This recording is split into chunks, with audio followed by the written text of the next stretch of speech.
tape on the holes in my shoes. I stick my tongue in the holes in my teeth. I stick expletives in the holes in my thought process when I speak. My friends stick to their guns, they got a bunch in the woods of Vermont till the end times come. But Saturn says he's gonna learn to live as if the world wasn't gonna end, and I admire his strength.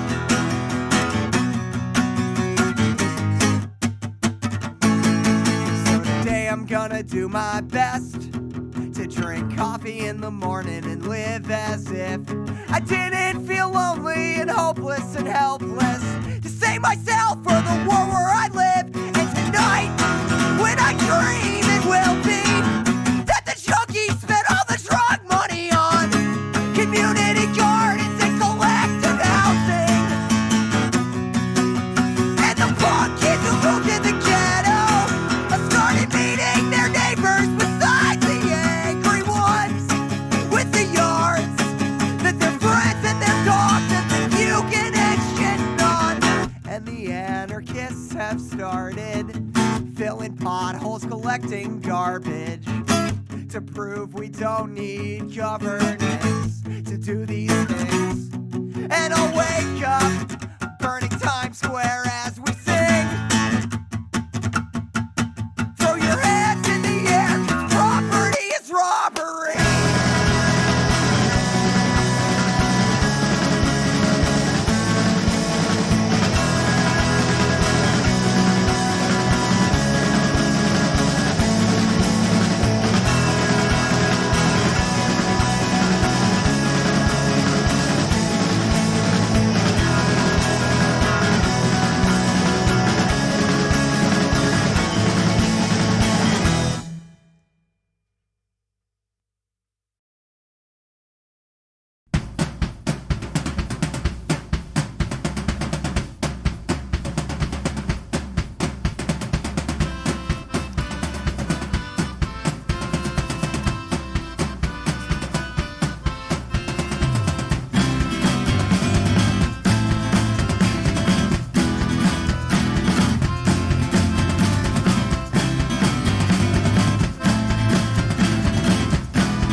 To say the words.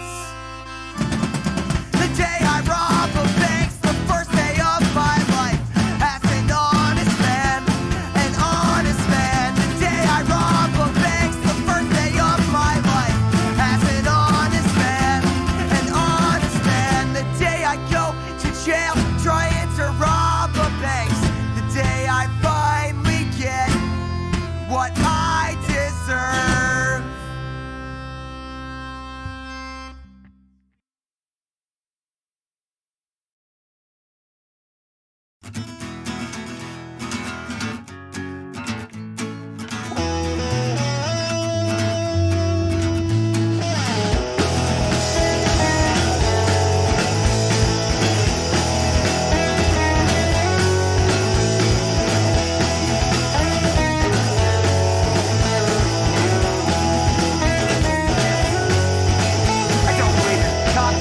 Politician, some call that anarchism, I call it.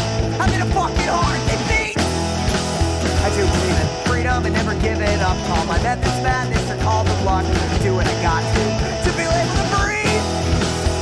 If you can quit your job, then you can do a little breathing with me.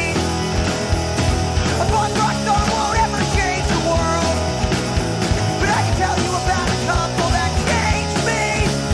And so tonight, we're gonna fuck shit up. Tonight, we're gonna fuck shit up. Tonight, we're gonna fuck shit up.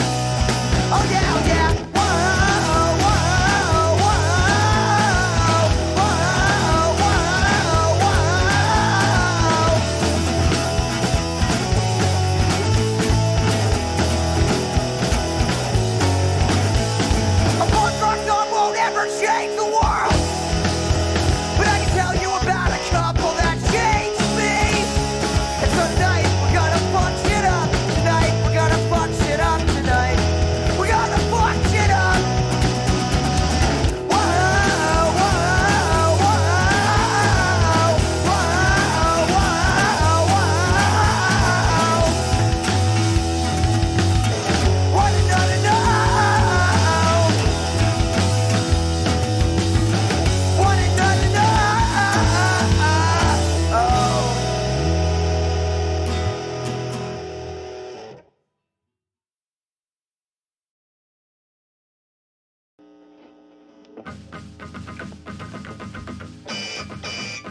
slow start.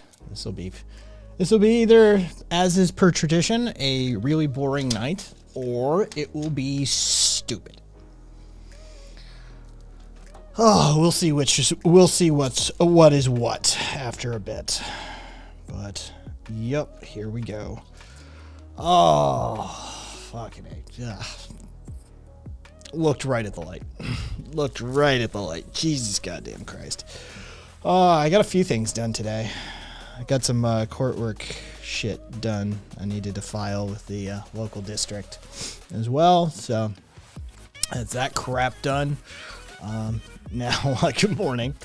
I'm gonna have to step away in 22 minutes. I got a timer going off the side here. I've got some brown rice cooking just for after stream. But yeah, I don't know. Let's see if there's any headlines I want to talk about today. We got them stacked up over here.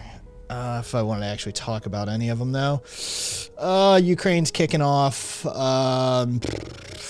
Another cop arrested for child pornography. Another cop fucking got caught arresting the wrong man, kneeling on his neck, and then grabbing the woman who was filming the incident and dragging her by her hair. So par for the course as far as the U.S. goes.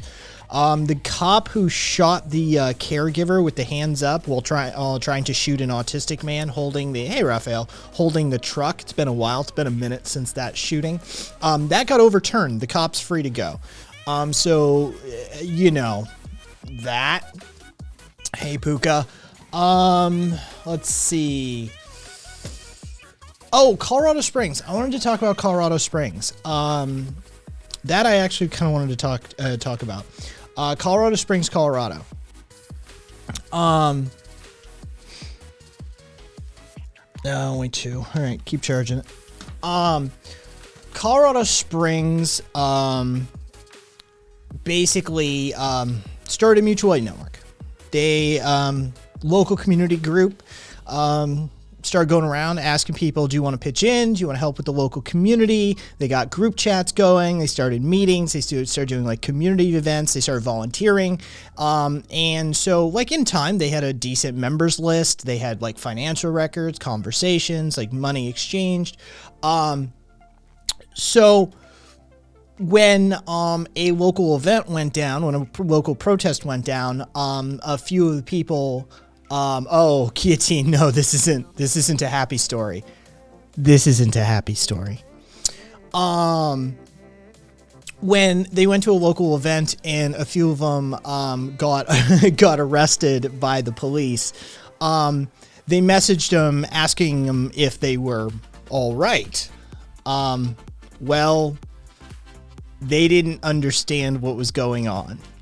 The individual who was arrested in their group, if Kaiser were here, I bet he'd fucking call this. They were pulling an officer.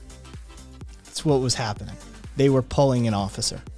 They had a UC in their group. So the cops went in, and in order to provide cover for speaking to the individual, they arrested them.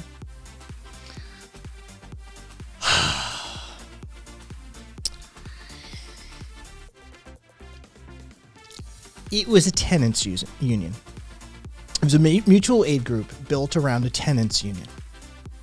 It was as simple as a tenants union. You think like, oh, well, this is some weather underground. They were plotting to bomb the Capitol fucking group. No, it was a mutual aid tenants union. It was renters looking out for fellow renters. The Colorado Springs Police Department felt that little bit of mutual aid, little bit of networking, little bit of labor reinforcement warranted undercover sting operations. And so they had embedded a officer. Her real name is April Rogers. She went under she got embedded under the alias Chelsea Curti, Kurti, but it was actually Colorado Springs Police Department officer April Rogers, who was a member. Her intent was to gain access to internal chat groups, membership rosters, and any and all email accounts associated with the local community group. They backstopped her, made fake social media accounts, and even registered her to vote, despite it being a crime in Colorado to, quote, swear or affirm falsely as to your qualifications to vote. But they created a fake voter roll for her as well. They backstopped her. She then posed as a community member and infiltrated at least 4 various groups while she was there. The Chinook Center, the Colorado Springs chapter of the DSA, the Colorado Springs Tenant Union, and the Colorado Springs Mutual Aid and Solidarity Union. Besides the DSA, none were explicitly in nature. So 3 out of the 4 were not explicitly political in nature at all. They were merely mutual aid groups designed to help people through starving and difficult times. The Chinook Group, it's a space for mutual aid and community organizing. Its founder warned that if you went to protest in this city, this undercover cop would friend you on social media, and now you were being monitored. By pretending to be community activists, the UC obviously gained access to private pages and private group chats, and then divulged all of that confidential information directly to the local police and the court system. She spent literally a year undercover within these groups, slowly accumulating information on them. She was photographed, and numerous times. They have extensive documentation as to her participation in the groups. And due to her interaction and her making her way up through the ranks, she was able to see, quote, all of our text conversations we had with every tenant and every voicemail they left. More alarmingly, she had access to our public email account through the phone and everything tied to our Google Drive, so she could see every email conversation we had, our list of members, their contact information, our list of tenants we had talked to, their contact information, and anything that we had planned. So, how'd they find out? Well, it took people being arrested. That's what it took. They participated in a local march, and the community members received discovery documents for a court case. Discovery at pretrial means that everybody gets to exchange evidence. Everybody hands over what they hand over. Well, one of the officers who responded to the event mentioned seeing April Rogers in the crowd while his body-worn camera was recording. Community members were at a loss as to who Rogers was. And then they found out the person that got pulled out was Chelsea. They put the pieces together and realized that the person who had been by their side, quote, laughed at their jokes, and, quote, lived life with, was an undercover police officer. The lieutenant of the Colorado Springs lieutenant, PD Lieutenant James Sokolik, we'll just name and shame these assholes, defended the infiltration of the community groups by claiming CSPD does not target groups or organizations based on political affiliation or ideology. We're committed to safeguarding citizens' constitutional rights, including freedom of speech and the right to assemble. CSPD does, however, investigate criminal activity or allegations of criminal activity, even if that person is a member of a political organization. Sokolik declined to provide details about the efficacy of the investigation or if any of the arrests of the activists from June 2020 through July 2021 were directly tied to Rogers' works. Quote, I'm not able to discuss undercover operations. This is not the first time either that community groups in the Colorado Springs area, let alone at all, but Colorado Springs have been targeted by infiltration from their police. In March 2017, 4 members of the Colorado Springs Socialists were arrested during a protest on a misdemeanor charge of obstructing traffic ways, and Colorado Springs police acknowledged sending UC officers to infiltrate the group ahead of the march. They of course defended blah blah blah blah blah blah blah blah blah blah blah. So, if anybody ever wanted to know why Kai's a little paranoid, And why I don't trust a lot of y'all motherfuckers? It's because of shit like that. Homie, it's not my first time around the block. Right? A tenants union will get cops. All right? Just a simple tenants union. Simple mutual aid network. Hey, let's store some water for each other just in case like shit ever gets weird. Congratulations. You've probably got a cop in your ranks already. It's like that. It's like that. So, this time we caught him. Again. But, yeah, she spent a year undercover. And she lives in that community. Imagine seeing her. Colorado Springs isn't huge. Colorado Springs isn't that huge. Imagine seeing her again. Imagine bumping into her at the store. Imagine that. You run into her at the local Kroger, or fucking Piggly Wiggly, or what, Smith's, or Safeway. Oh, what's up, Chelsea? Or should I call you Officer Rogers? Could be a real comfortable meeting, won't it?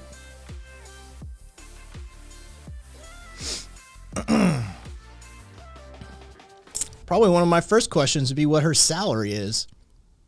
How much you make? You spent a year undercover. What you make? 1 year. What's your salary? How much did we pay as tax-paying citizens? How much did we pay to have you infiltrate our tenants union and mutual aid group to what?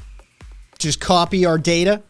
Which you could have gotten with a warrant and gotten it from Google, but, you know, yeah.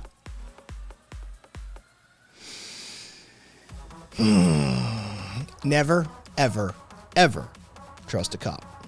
Once you know somebody's a cop, never trust them. How can you identify a cop in a mutual aid group? It just sort of depends. It depends on if they're good at their job or not. Some people, you can spot a cop a mile away. Seriously. Some of them, you literally spot them miles away. You're like, that's a fucking cop. Others, they're actually good at their job, and that's a problem.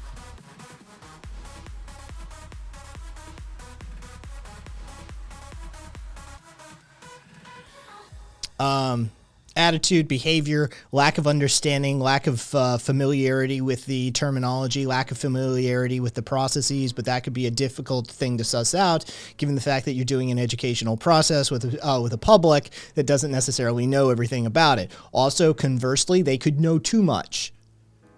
It just sort of depends. OPSEC on sussing out undercover officers has always traditionally usually revolved around getting them to do something or not do something. Generally speaking, the old go-to was to try and get them to commit a crime. And they're usually cleared to commit a certain level of crime. Like taking a puff off a joint, they won't have an issue again. They won't have an issue with that, but expropriating goods during a break-in, don't know if they're cleared for that. So yeah.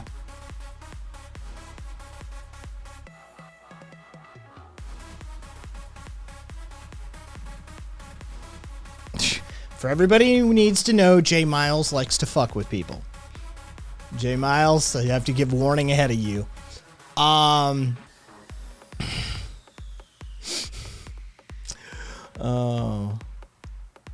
So there was some bullshit I missed. Yeah, Cupcake, you're an easy fucking mark for J Miles. J Miles has got your number easily. Yeah, no, you're an easy mark for J Miles. Dude, J Miles is good at that shit. Jay, welcome back. It's been a minute since I saw you. Somebody said some shit. I heard that it's mandatory for all citizens of Israel to serve in the armed forces. How do you feel about it? Is it something that you would support in the U.S. here in the U.S.?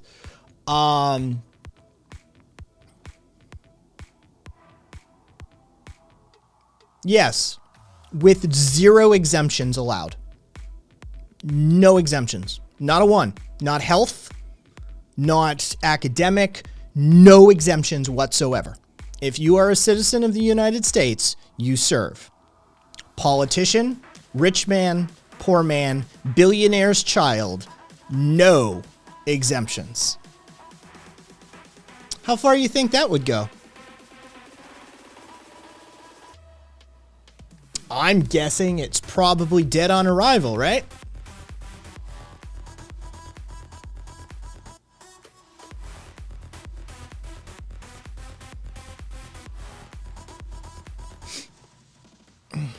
And the bill has died on the floor. Yep. Also, retroactive. There's plenty of jobs that the elderly can do too.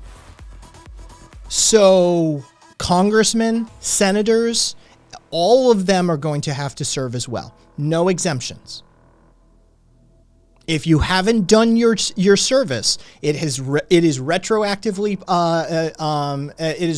it takes retroactive force. If you have not done your service when the bill passes, then you are required to sign up and serve as well. Even fucking Donald Trump, even Mitch McConnell, even Nancy Pelosi, even Chuck Schumer, even your dad, your mom, everyone. Oh no. There you go. Every single person serves. Zero exemptions. No, just a requirement. Just a simple requirement. Not hinged upon. You're a citizen. You're required to serve. Do that. See how long that lasts. Oh yeah, Caleb. Yeah, it's basically a poor tax. Yeah. Poor and people who are stuck somewhere. Yeah, I'm guessing, personally, I'm guessing that if we implemented that level draft, we'd start scaling back our military operations real quick. Yeah. All sitting governors, I would prioritize them because they have to get back to their job. So if you haven't served, you're out of office. You're not allowed to be in office because you have to complete your service as well.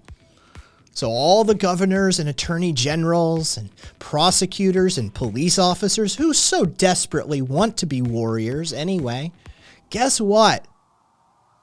You all get to serve now. I'm a fan of an amendment proposal. I'm in who the fuck are you? And I never said I crushed him in a debate. One, I don't speak like that. I don't say things like, I fucking destroyed him. I crushed him in a debate. I don't speak like that. You're literally a suspicious ban evader users. Who the fuck are you? We don't do debates. Like, infamously on my channel, we don't do debates. So good try. Nice try. Keep moving. Anyway. Jesus, you're dumb as fuck.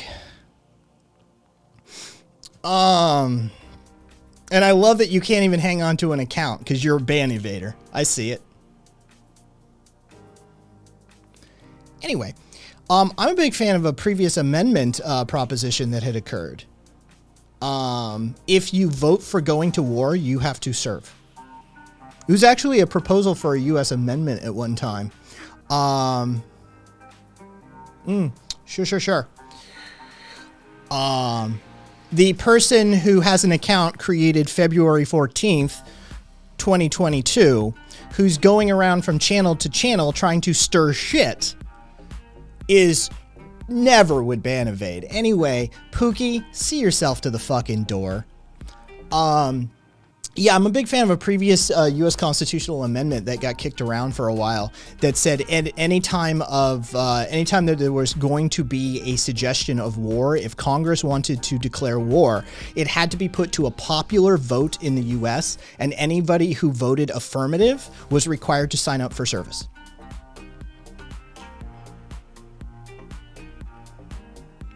I think that'd be an amazing fucking constitutional amendment to this country. Imagine that shit.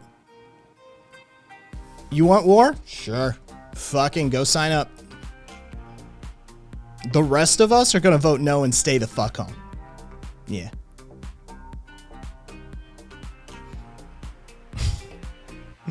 Amorous.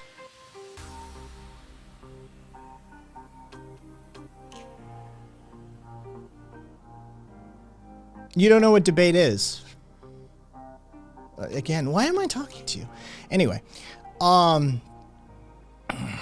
yeah, no. So that was the Colorado Springs Mutual Aid in group. Make it so if they choose yes, they have to serve it. If we don't go to war, Venom. That's solid, right? It's just a recruitment method. Like if you vote yes, you're in, no matter even if it passes or not. Congratulations, you just signed up. Just go around butterfly netting them, basically. Just whoop. Thanks. Oh, that would be fucking great. Let's see. What else was it? Oh, God. Did anybody see that fucking FBI shit from December? It's not dirtier than what they do already. No, it isn't. Hey, Skullaroo. What's up, Snappy? Oh, Virginia. Fuck the FBI shit. Virginia. First thing one of the first things Republicans have decided since they took back the House. They don't control the Senate in Virginia, but one of the first things that they decided was they were going to roll back LGBTQ rights. So basically they're attempting to pass a bill that makes it legal to deny housing to gay people. Gay, trans, bisexual, queer in any way, shape, or form. Basically, your sexual orientation could decide whether you get housing. Yeah, that's what the Republicans are trying to pass in Virginia right now. Is just straight up homophobic, transphobic, biphobic, like, yeah.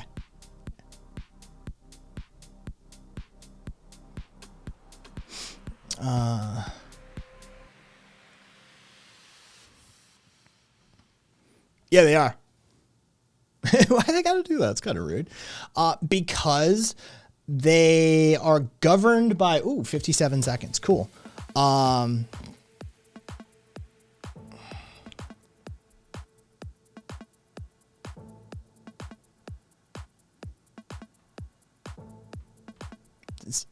They're essentially governed by a Bronze Age set of doctrines that have been interpreted, misinterpreted, mistranslated, purposefully misrepresented, abused, utilized, spun, respun, re-mistranslated, misinterpreted again, and then utilized for capitalistic purposes as their ethical framework. So it's a little problematic, shall we say. All right, I'm going to go get my rice. I'll be right back. Keep an eye on the fucking neo-feudalist.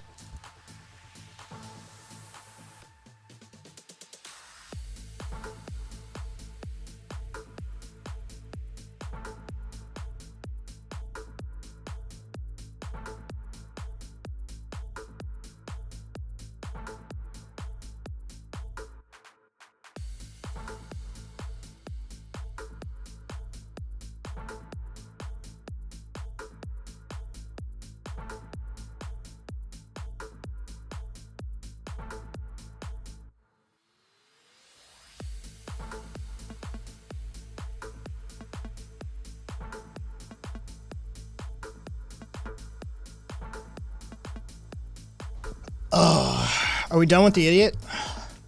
Can we remove him? I mean, there's nothing actually intellectual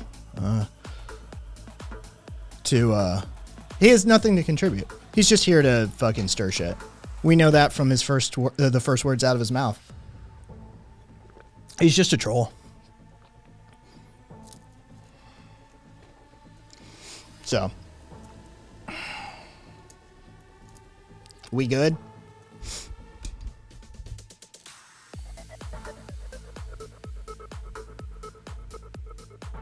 Cool. All right, let's see. Let's first do this.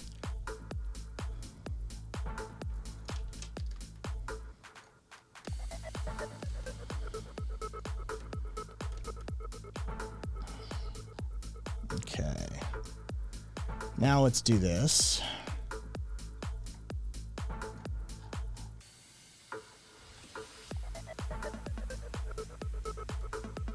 Cool.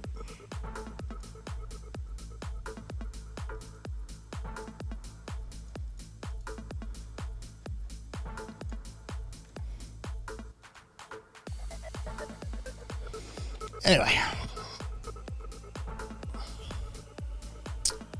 Keep an eye on chat.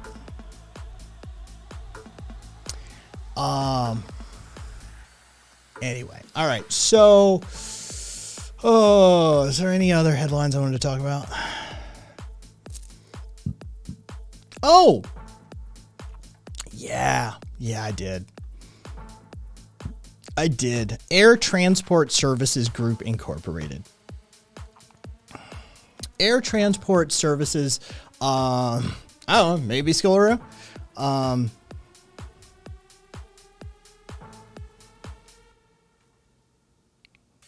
Notice nothing's happening for him. Air Transport Services Group Incorporated is a an air cargo industry player who is partially owned by Amazon. The fun fact about Air Transport Services Group Incorporated is that, well,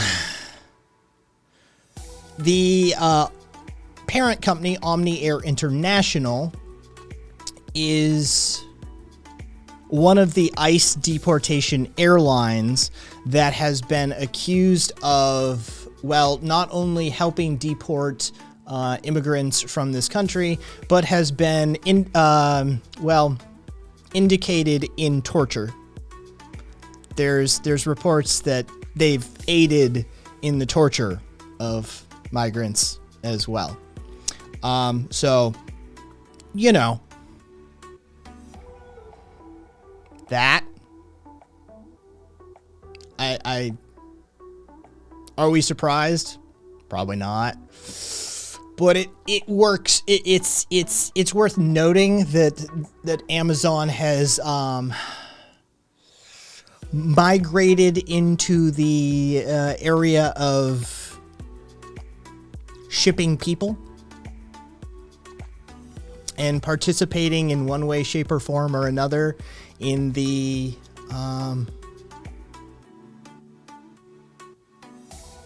what did I tell you? Guys who were here first. What did I tell you about tonight?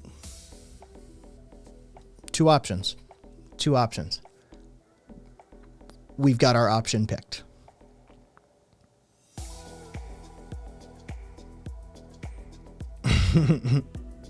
What's up, is this yeah. Oh, it is what it is. By the way, the hilarious things to do with the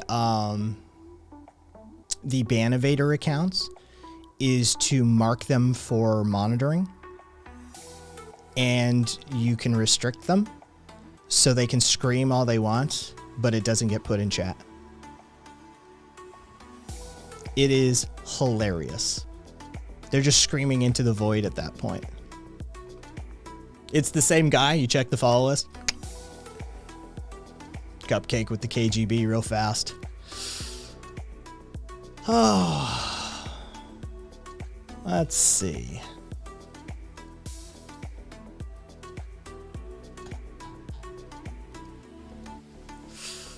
Oh no, Skolaro, weird late night streams are special. They're special. They're a thing of beauty. Kvass, they can't reply back to you. That's the thing. Shot through the heart. Fucking nerds. Jesus Christ. Is the added delirium? Probably. Oh, I never did turn that back on. There you go. There you go, Adam. Thanks for the follow, Adam. I'm more of a geek than a nerd. Have I talked about the trucker convoy? I mean, I have in the past. Have I talked about it tonight? No. Guillotine. There was one point in my career where I had a significant hate watching. The hate watchers enjoy me. The hate watchers enjoy me. Some of my statistics used to prove it. That, like, yeah, it was fascinating. Oh, I was your reminder to turn back on. Yeah, basically. I mean, here's the issue. I fundamentally disagree with the truckers. I fundamentally disagree. But I have sympathy for them. The last time that a government, especially the Canadian government, used an Emergency Powers Act, they fucked over a lot of people. Well, I mean, technically they are by legal definition. Does that make them right or wrong? That's neither here nor there. Legality does not dictate morality. Legality does not dictate ethics. That's not how it works. So legally, yeah, they probably are terrorists. But the law is designed to ensnare and entrap as many people as it possibly can, and to be used as a cudgel to whenever it is necessary for the ruling powers in the status to maintain the status quo. So for that, I understand. I have sympathies for them. They're protesting a government mandate that involves their body. So they're talking about bodily autonomy. They're also using civil disobedience, which, again, I have great sympathies for and admiration for. So the processes that they are using to protest, the methodology that they're using, the overreach that they are protesting, I have sympathies for across the board. Where my disagreement lies is with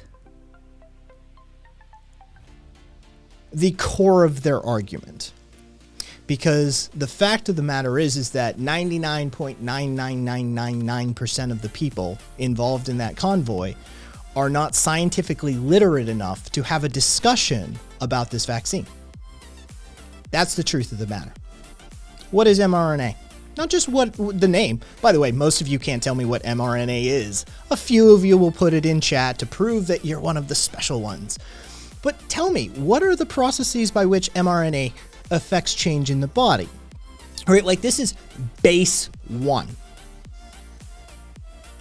So I don't think the majority of these people are, let's say, prepared, educationally speaking, to actually understand the topic that they are protesting. Two, I think that the vaccination program that they are attempting to pull the thread on is one of the few threads holding this shithole of a civilization together at this point. And you can see what happens if you start pushing back on this, because you look at Georgia, who is attempting to pass laws to literally undo all childhood vaccinations and rabies vaccinations for dogs. Because that's where this ends. You know that, right? This doesn't just end with no COVID vaccine. This ends with no vaccines. That's where this falls. And if you have any doubt about that, again, just see Georgia. So, yeah, I have serious problems with the core tenets and the underpinnings of their protest. The protest themselves, the protest itself, and the mechanism of government action that they are protesting, I have great sympathies and understanding for. I just wish that maybe, imagine if some of this energy had been utilized for, say, I don't know, protecting indigenous rights, or protesting the theft of land from peoples for unnecessary pipelines, or police overreach in the first place so that maybe you could do this, right? Because who's going to be responding to this truck convoy protest, right? It's going to be the police, right? It's going to be SWAT teams and federal enforcement branches and that sort of thing. So when there was, some sort of like international series of protests involving the complaint of the populace with having to do with the overreach and abuses by the maintainers of the status quo, the police departments of various nation states. Where were these people? Because now they're complaining about the overreach and oppressive nature of these police departments and these federal governments. Where were we when that was happening? Well, that's right. That's because that was a fucking black man and fuck him, right? Let's face it. A lot of this shit, it's racist. A lot of this shit's racist. A lot of this shit's astroturfed.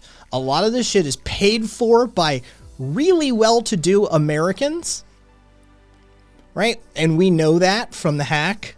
We've seen the numbers. We've seen the donations. We've seen where they came from, right? A lot of this is astroturfing. So, again, I have sympathies. I do. And you know what? The Canadian government's going to abuse those emergency powers. They are. Just like every government abuses emergency powers. There's never been a modern government, at least, that fucking takes that kind of power and then hands it back willingly. So I have amazing levels of sympathy and empathy for them as just activists in this regard. But I have a lot of critiques as well. I have a lot of criticisms. And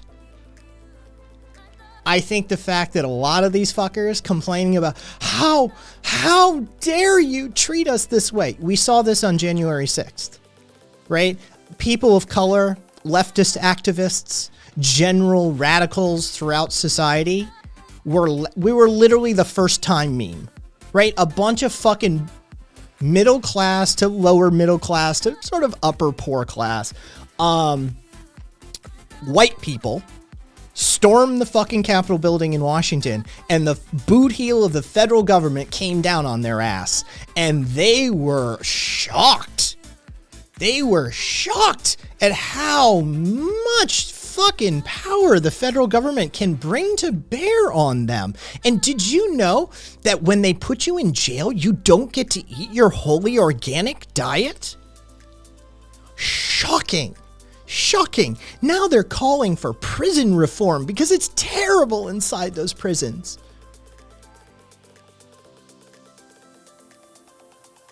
Fuck these people. Fuck these people. They fucked around and found out the same lesson that any person of color or any leftist activist has known forever. Forever.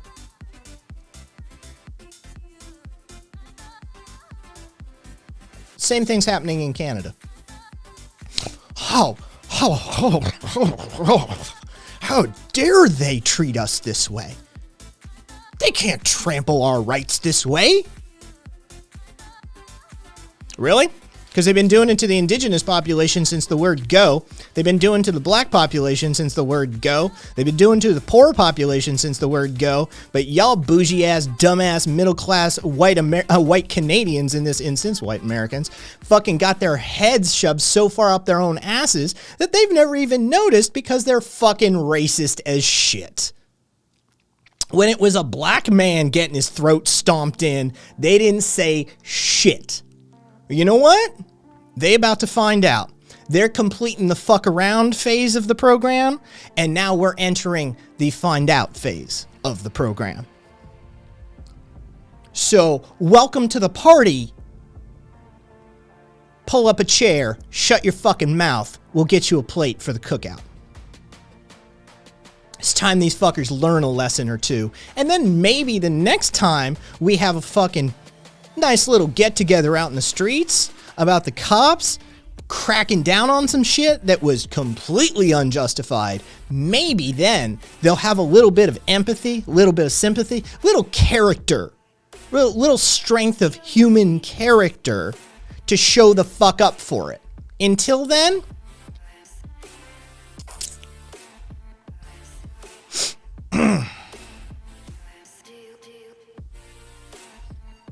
oh well.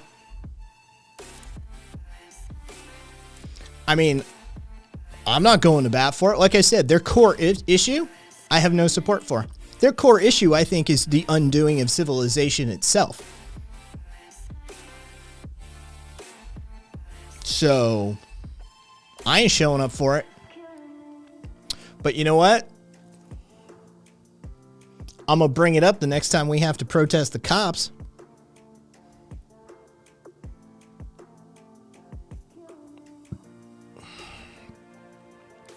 This is tent poles. This is tent poles. For those of you who've never read Tent Poles, it's an essay I wrote ages ago, and God knows how many fucking hundreds of thousands of people have read it at this point, because it gets about 15 to 25,000 reads a month. And it's used as instructional literature in, oh God, there's a Thai workers union that uses it. I think it got spread over to Vietnam. I know it's used as educational material in Australia. This is Tent Poles.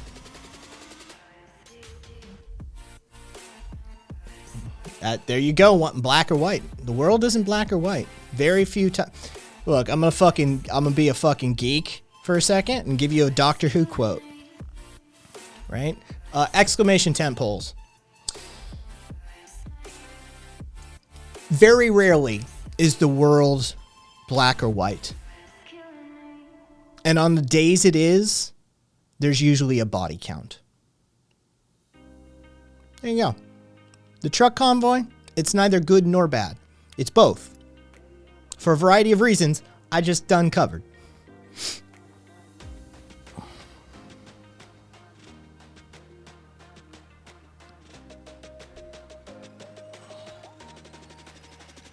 So, is what it is. Oh.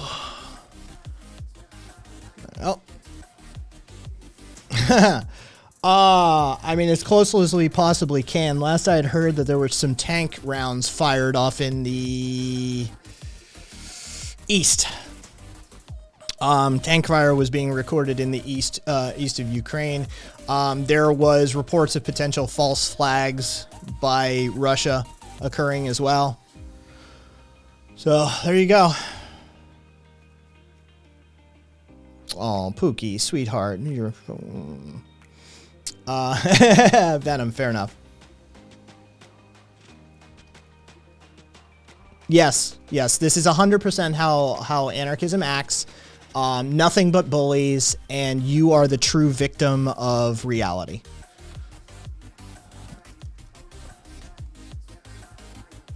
There's you, and then there's the Jews in the Holocaust, and then there's the chattel slaves from the Atlantic slave trade, and then there's like child sex slaves trafficked on a global scale. Yeah, you definitely are the top of the list of victimhood.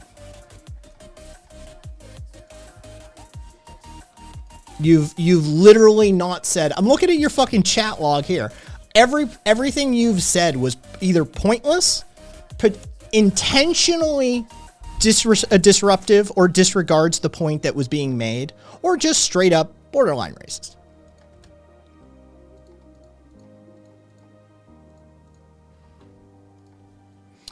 I'm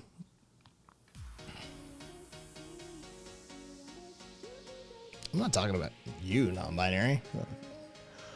Anyway.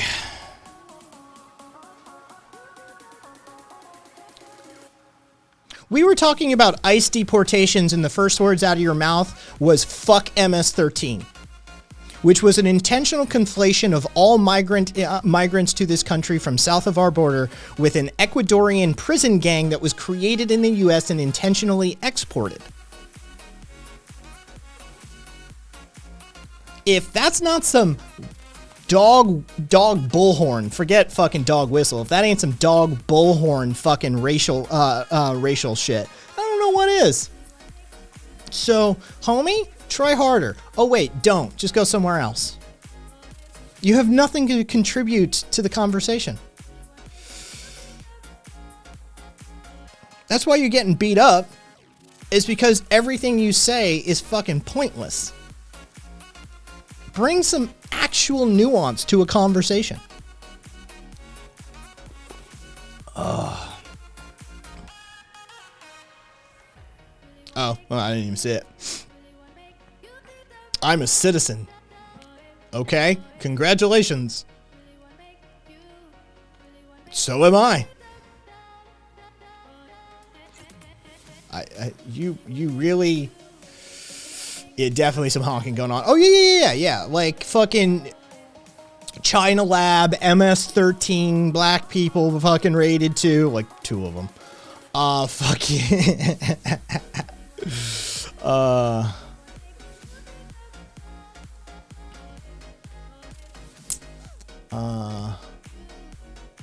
Scleru. Oh, well, non-binary. That's fucking, you know. Pickaxe-a-roni. It does, doesn't it? For Americans, it should hit different. For Americans, it should hit different as well, because it locks you in, right? America claims worldwide jurisdiction on your income. Like, if you're a U.S. citizen, basically, there's nowhere in the world that fucking the U.S. doesn't claim jurisdiction over you, even if the country, the nation state that you reside in doesn't have a bilateral agreement with the U.S. to make that work. The U.S. still maintains they have jurisdiction over you. It's like citizenship as a U.S. citizen is like having a fucking choker around your neck.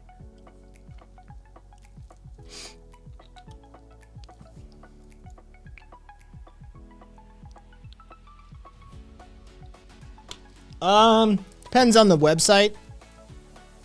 Some, feel free.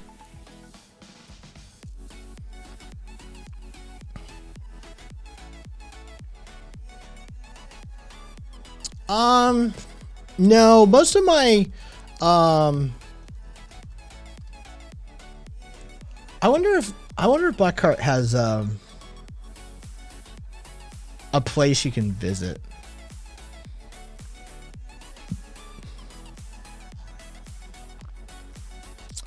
No, not off the top of my head. Oh, God. Oh, I'm sorry. Did he use the fucking Nazi thing? He used the Nazi thing, didn't he? The people coming here illegally are already breaking the law. You think they care when they come here? They do whatever comes. Be naive more. In fact, multiple studies, including the U.S. Justice Department, have shown that illegal immigrants and legal immigrants account for less crime than a natural-born citizen. You, if you are a natural-born citizen, which, you know, we haven't seen your papers, so we can't prove that, but you as a natural-born citizen, statistically on average, commit far more crimes than an immigrant ever will. In fact, on average, you commit 3 felonies per day as a U.S. citizen. You are the criminal, sir. You are the criminal. But that's neither here nor there. Legality does not dictate morality nor ethics. What is legal is not necessarily right. What happened to the Jews in Germany was perfectly legal. When abolitionists abolitionists from the North attempted to free slaves and provide them cover, they were in direct conflict with the law. They were committing felonies. So I don't really care. See, I found during COVID it hilarious that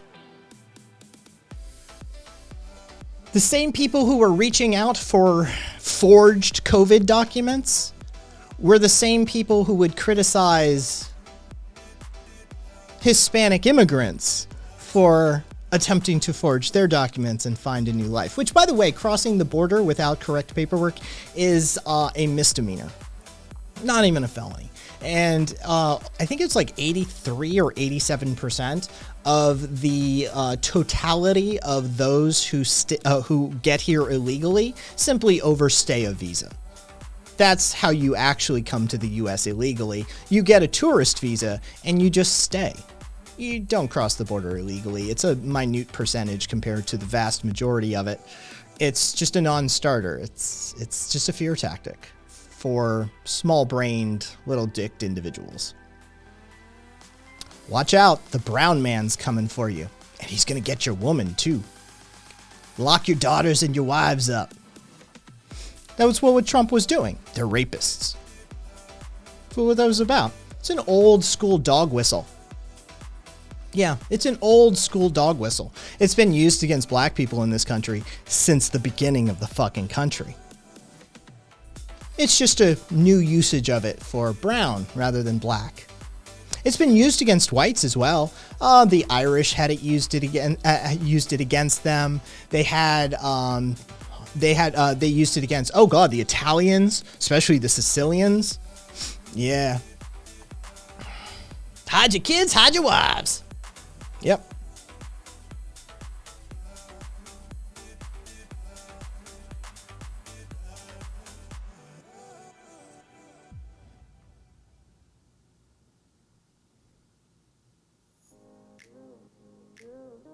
The CIA, Langley, Virginia, for the most part.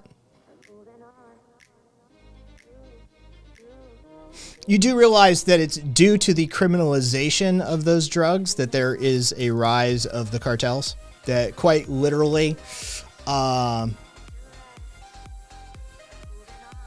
I said they transport it. They got caught multiple times transporting it. The CIA has never been afraid of using illegal means to fund their little side projects. They've sold arms to Iran. They've sold drugs in the inner cities. They do whatever is necessary to get their little side project going. I mean, we've had congressional hearings over this stuff. But that would require you to pay attention? Or you're probably 12. You're probably fucking young.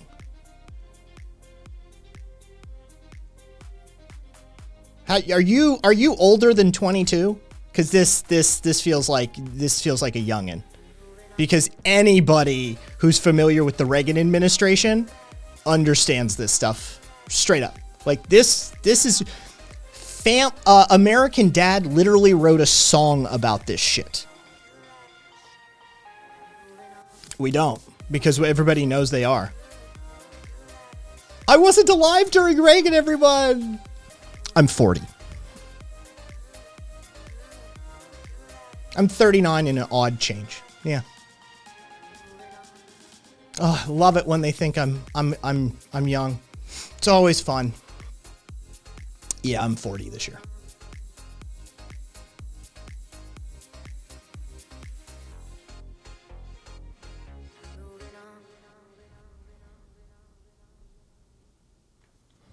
Should we do the song? Should we do the song? Because that'd be hilarious. Let's do the song. Oh.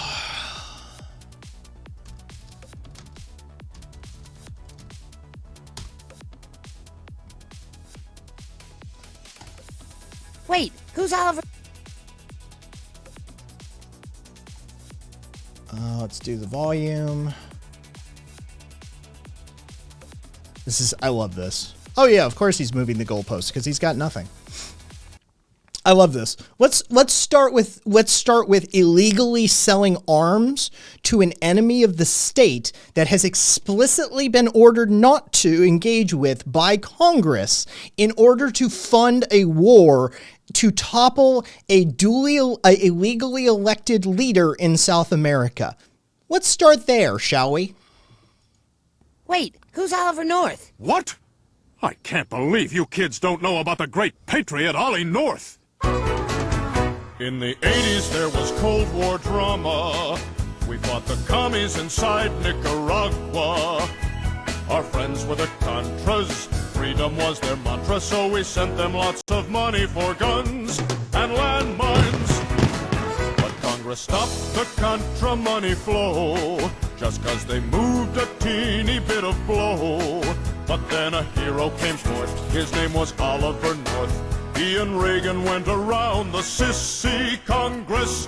Ollie North, Ollie North. You see, North secretly sold missiles to a harmless country called Iran that would always be a grateful ally. Then he gave the profits to the Contras. Genius! But the sales were uncovered by the press.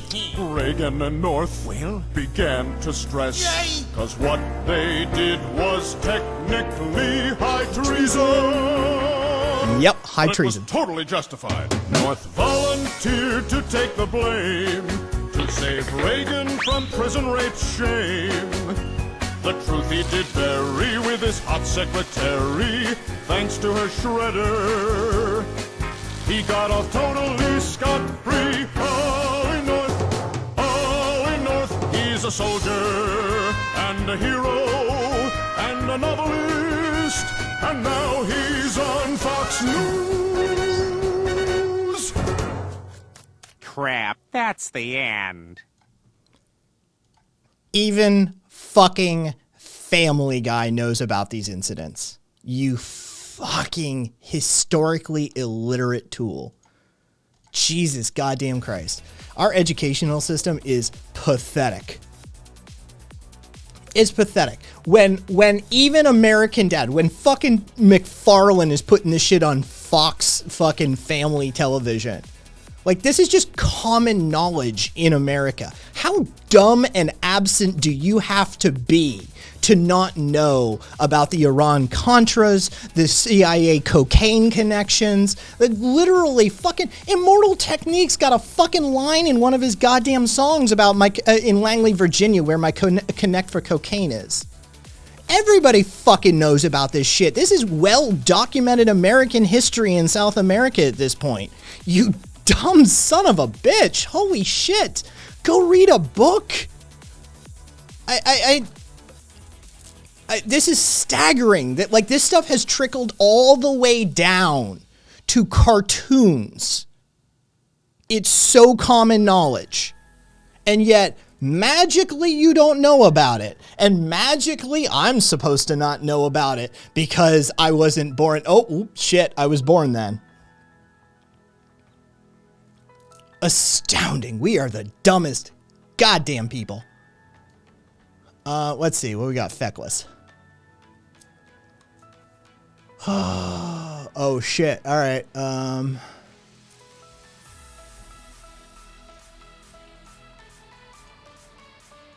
No, for two. Attention span with that level of intelligence is never great. It's sort of all tied together intrinsically. Some people in Poland know about it. Dude, fucking... It's right. Astral fucking knows about it, and Astral's not even American. Like, do you understand how pathetic this is that you don't know about these series of events? We have people from all over the globe right now in chat, and they all know about this, and you don't. And you're a citizen. I'm a citizen. Well, then fucking learn something, homie. Sit down, crack a fucking history book that wasn't written by some Christian school in Texas, and actually learn some of your own goddamn country's history, because it seems like the Europeans in chat know more about this shit than you do.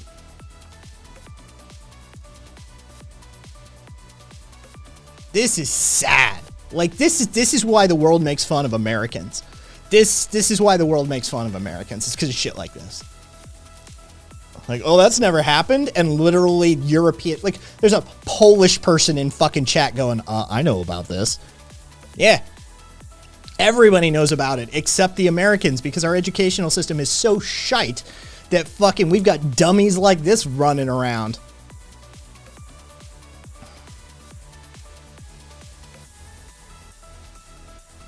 Older Poles don't forget Reagan stiffing us up when we were trying to reform the Soviets. Fair. Oh, it is sad. Oh, I mean, How do you not know this shit? I mean, I know how, but...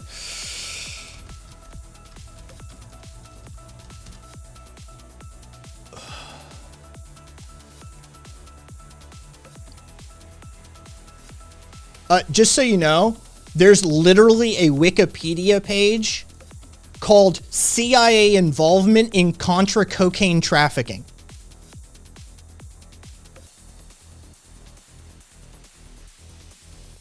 Oh, can you explain another pivot for those keeping track? Another pivot, just so you know. Do you know the origins of the MS-13 street gang? Because it's not a street gang. Do you know about MS-13? Are you actually schooled on this one? No. It was started in Los Angeles.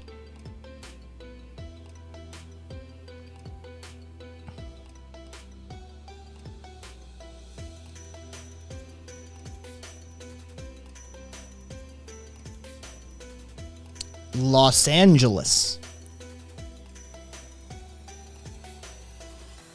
Please, go looking. Give me the page that shows it was started in El Salvador. Give me show me anything that says it was started in El Salvador. Now, El Salvadorians did start it, but it wasn't started in El Salvador. It was started in Los Angeles. And then we exported it back to El Salvador and let it ravage their country and rise through the hierarchy of cartels, utilizing the black market illicit drug trade that we created as well, by the way. And then they re-import into the US.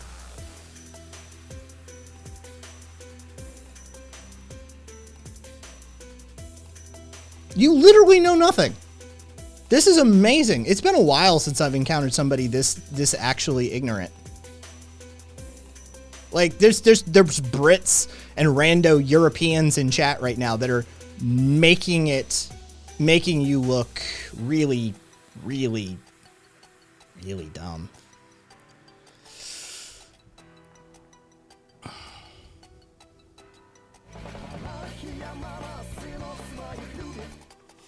Hey, I don't even know how to fucking say that, but thanks for the follow. Urgle Wurgle. Yeah, I'm gonna go with Urgle Wurgle, because I think that's phonetically how that is. Urgle Wurgle. I like it though. I love the name, man. Thanks for the follow.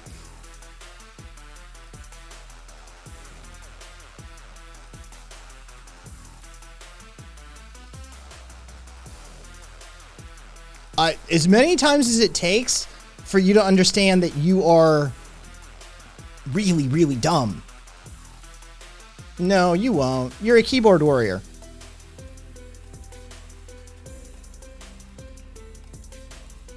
You won't do shit in real life. I live in Las Vegas. Come visit. Other people from chat have come to visit me. Come visit. Come to Las Vegas. Oh, no problem. I look that way, don't I?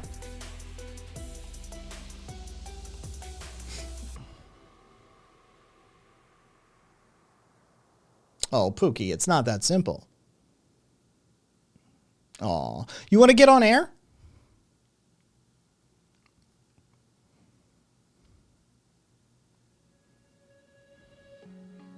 Come on, get on air. You're definitely not a coward. I mean, I can tell you're definitely a tough guy. So get on air and have the conversation with me. This should be entertaining. I'd love to have a conversation with you. I would love to try and figure out your brain.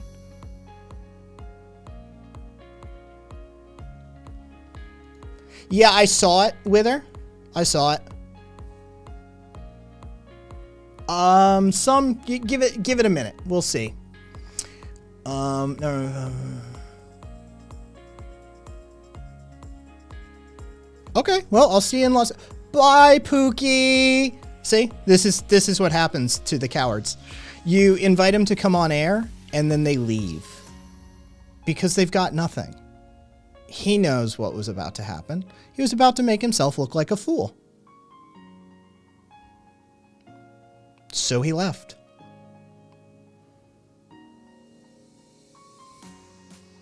Oh, I don't talk to drunk people. Sorry. I do from time to time, and it's absolutely a nightmare. No. Sorry. Come back when you're sober and I'll talk to you. Yeah.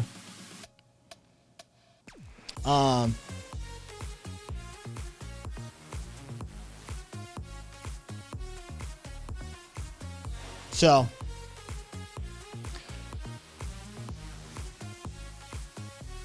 Let's see. I do love the knuckle-dragging numbnuts who got their ass handed to them in the conversation and revert to violence because they can't make a point. Yeah. Yep.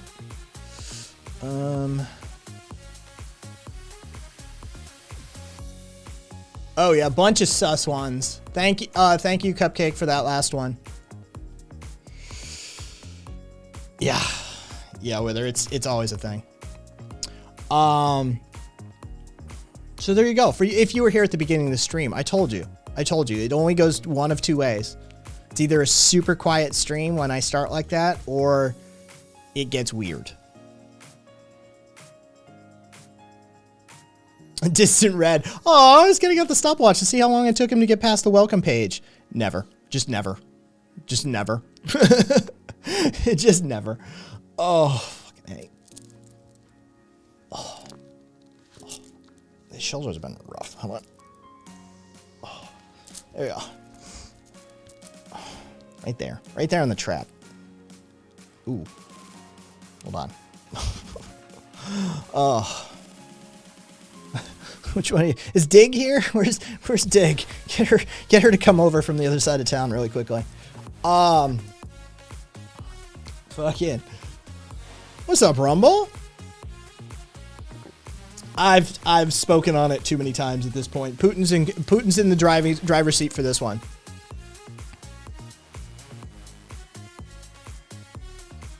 Because a high school dropout, Caleb, is probably a British or European high school dropout is better than some college graduates in the US. It's rough. It's rough, man. Did I see Ryan Grimm? No, just no.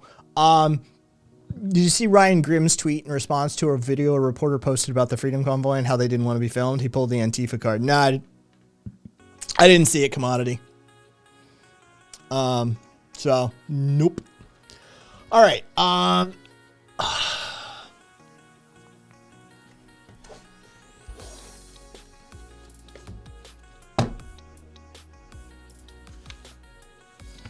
How long is of means and ends? All right. 23 pages. It's not worth my time. Amherst could probably code one pretty quickly, but it's not worth any of our time with her. We just notice when we send them there and they fucking take forever. And as soon as somebody notices that it's like, oh shit, you know, it's taken a while, right? There you have the spectrum. You have Theo, right, on one side who just instantly is past it. And then you have the other end of the spectrum where it takes upwards of 5 to 10 minutes sometimes to get past the welcome page, which is just depressing.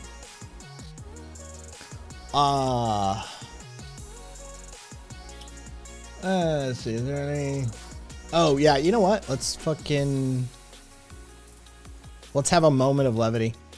Caboose went to the bathroom. We've another chud. No, the last one left when he got challenged to come on air after being made fun of for literally not knowing anything about anything.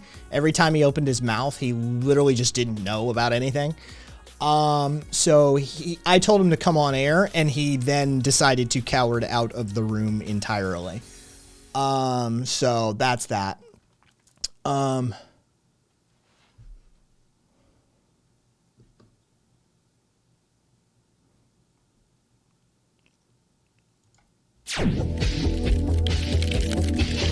We're just gonna have a moment of levity. Did you know that 9 out of 10 kids play video games?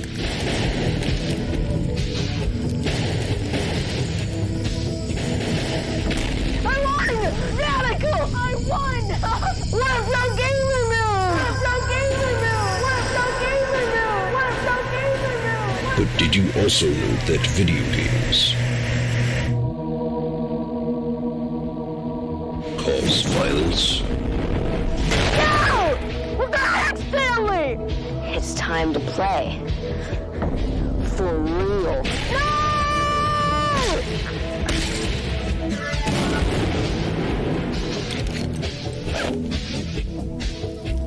Stop your children from playing video games today. Now that's a pro gamer move. Before it's too late. And yes, it is satire, Che. It is satire. That's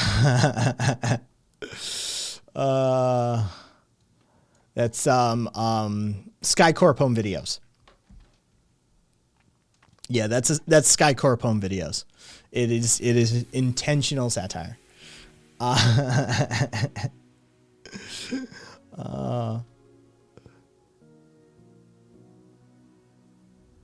There is no correlation even, Scolera. It's been disproven so many times at this point. Yeah,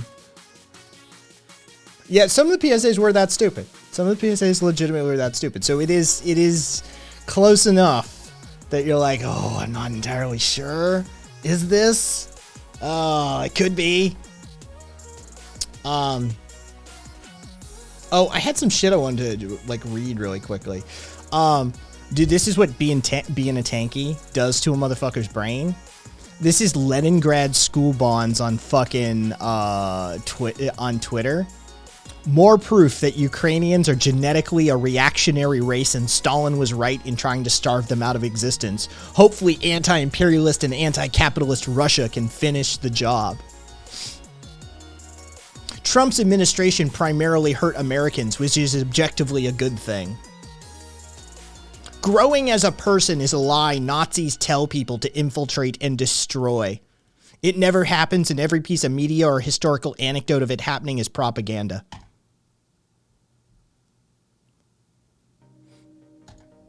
Yeah, it's what tankyism does to the brain. Absolutely just thrashes it.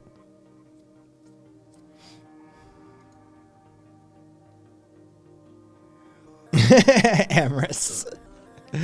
Oh, Amorous. All right.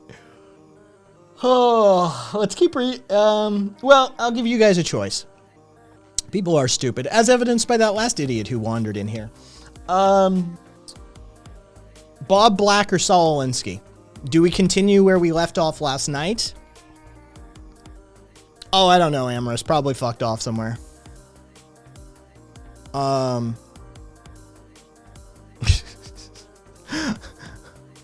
Saul, S-A-U-L, Alinsky. A-L-I-N-S-K-Y. Yeah. I vote Alinsky.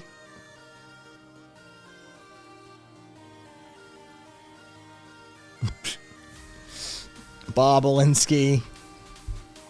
All right.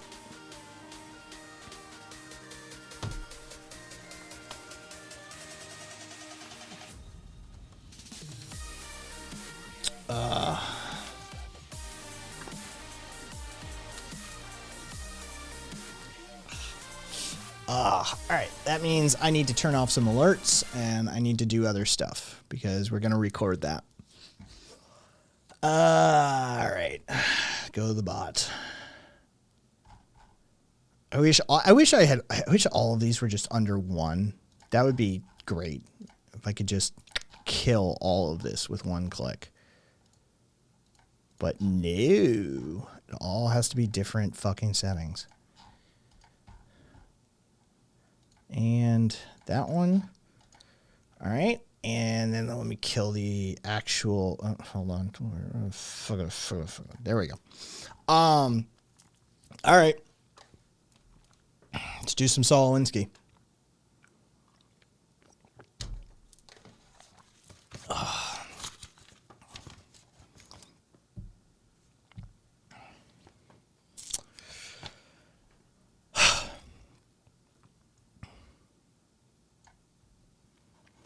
Of means and ends. We cannot think first and act afterwards. From the moment of birth, we are immersed in action and can only fitfully guide it by taking thought. Alfred North Whitehead. That perennial question, does the end justify the means, is meaningless as it stands. The real and only question regarding the ethics of means and ends is, and always has been, does this particular end justify this particular means? Life and how you live it is the story of means and ends. The end is what you want, and the means is how you get it.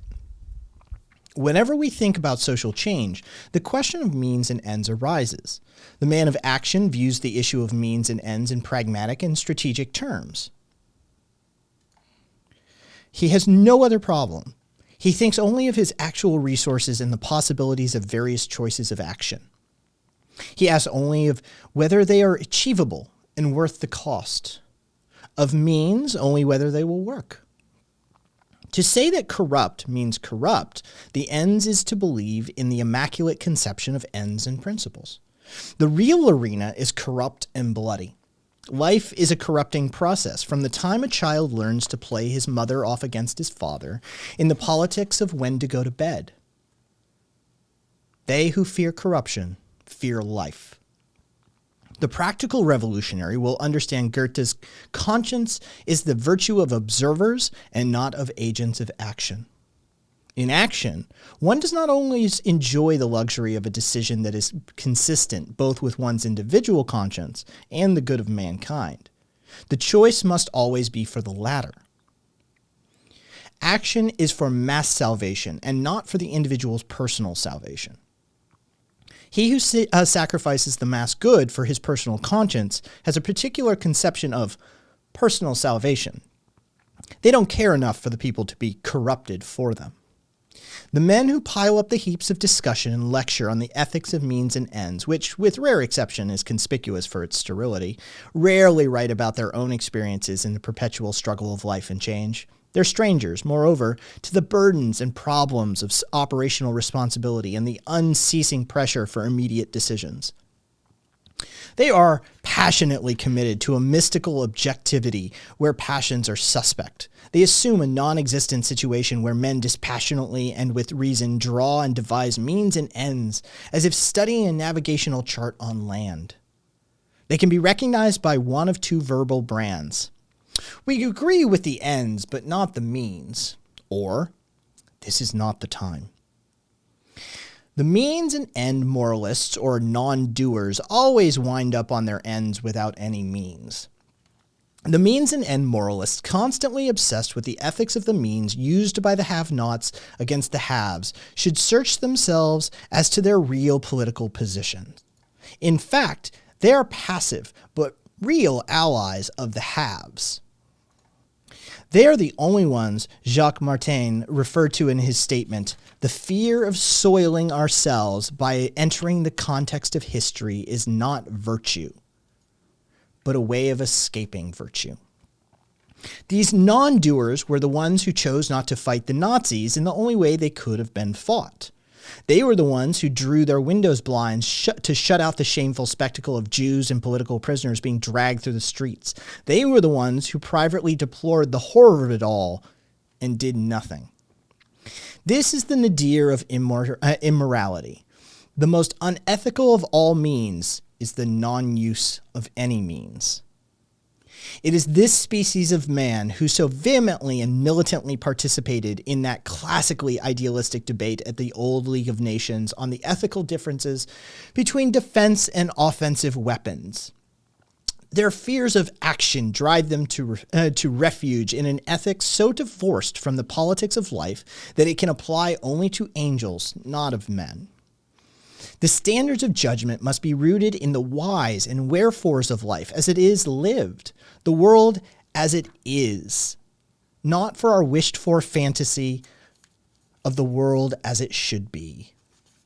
I present here a series of rules pertaining to the ethics of means and ends. First, that one's concern with the ethics of means and ends varies inversely with one's personal interest in the issue. When we're not directly concerned, our morality overflows. As La Rochefoucauld put it, we all have strength enough to endure the misfortunes of others. Accompanying this rule is the parallel one that one's concern with the ethics of means and ends varies inversely with one's distance from the scene of a conflict. The second rule of ethics, means and ends, is that the judgment of the ethics of means is dependent upon the political position of those sitting in judgment. If you actively opposed the Nazi occupation and joined the underground resistance, then you adopted the means of assassination, terror, property destruction, the bombing of tunnels and trains, kidnapping, the willingness to sacrifice innocent hostages to the end of defeating the Nazis. Those who opposed the Nazi conquerors regarded the resistance as a secret army of selfless, patriotic idealists, courageous beyond expectation, and willing to sacrifice their lives to their moral convictions. To the occupation authorities, however, these people were lawless terrorists, murderers, saboteurs, assassins who believed that the end justified the means and were utterly unethical according to the mystical rules of war. Any foreign occupation would so ethically judge its opposition. However, in such conflict, neither protagonist is concerned with any value except victory. It is life or death. To us, the Declaration of Independence is a glorious document and an affirmation of human rights. To the British, on the other hand, it was a statement notorious for its deceit by omission. In the Declaration of Independence, the Bill of Particulars, attesting to the reasons for the revolution, cited all of the injustices which the colonists felt that England had been guilty of, but listed none of the benefits. There was no mention of the food the colonies had received during the British Empire during times of famine, medicine during times of disease, soldiers during times of war with indigenous and other foes, or the many other direct and indirect aids to the survival of the colonies. Neither was there notice of the growing number of allies and friends of the colonists in the British House of Commons, and the hope for imminent remedial legislation to correct the inequities under which the colonials suffered. Jefferson, Franklin, and others were honorable men, but they knew the Declaration of Independence was a call to war. They also knew that a list of many of the constructive benefits of the British Empire to the colonists would have so diluted the urgency of the call to arms for the revolution as to be self-defeating. The result might have well been a document attesting to the fact that justice weighed down the scale at least 60% on our side and only 40% on their side, and that because of the 20% difference, we were going to have a revolution. To expect a man to leave his wife, his children, his home, to leave his crops standing in the field and pick up a gun and join the Revolutionary Army for a 20% difference in the balance of human justice was to defy common sense. The Declaration of Independence, as a declaration of war, had to be what it was, a 100% statement of the justice of the cause of the colonialists and a 100% denunciation of the role of the British government as evil and unjust. Our cause had to be all shining justice allied with the angels. Theirs had to be all evil tied to the devil. In no war has the enemy or the cause ever been gray. Therefore, from one point of view, the omission was justified. From the other, it was deliberate deceit.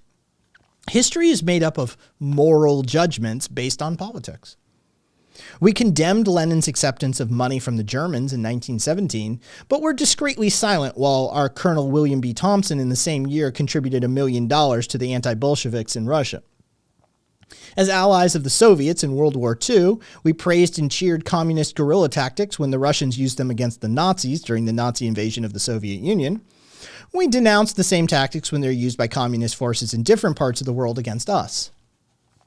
The opposition's means used against us are always immoral, and our means are always ethical and rooted in the highest of values.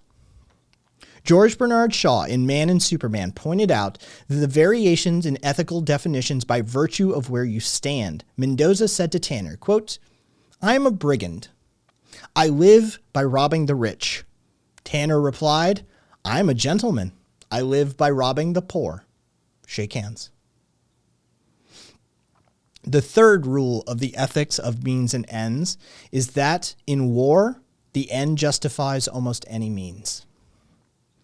Agreements on the Geneva Rules of treatment of prisoners or use of nuclear weapons are observed only because the enemy or his potential allies may retaliate.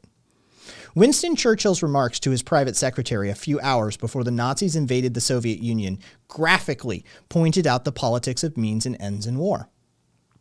Informed of the imminent turn of events, the secretary inquired how Churchill, the leading British anti-communist, could reconcile himself to be on the same side as the Soviets. Would not Churchill find it embarrassing and difficult to ask his government to support the communists? Churchill's reply was clear and unequivocal. Not at all. I have only one purpose, the destruction of Hitler, and my life is much simplified thereby. If Hitler invaded hell, I would at least make a favorable reference to the devil in the House of Commons. In the Civil War, President Lincoln did not hesitate to suspend the right of habeas corpus and to ignore the directive of the Chief Justice of the United States. Again, when Lincoln was convinced that the use of military commissions to try civilians was necessary, he brushed aside the illegality of this action with the statement that it was indispensable to public safety. He said that the civil courts were powerless to cope with the insurrectionist activities of civilians. Must I shoot a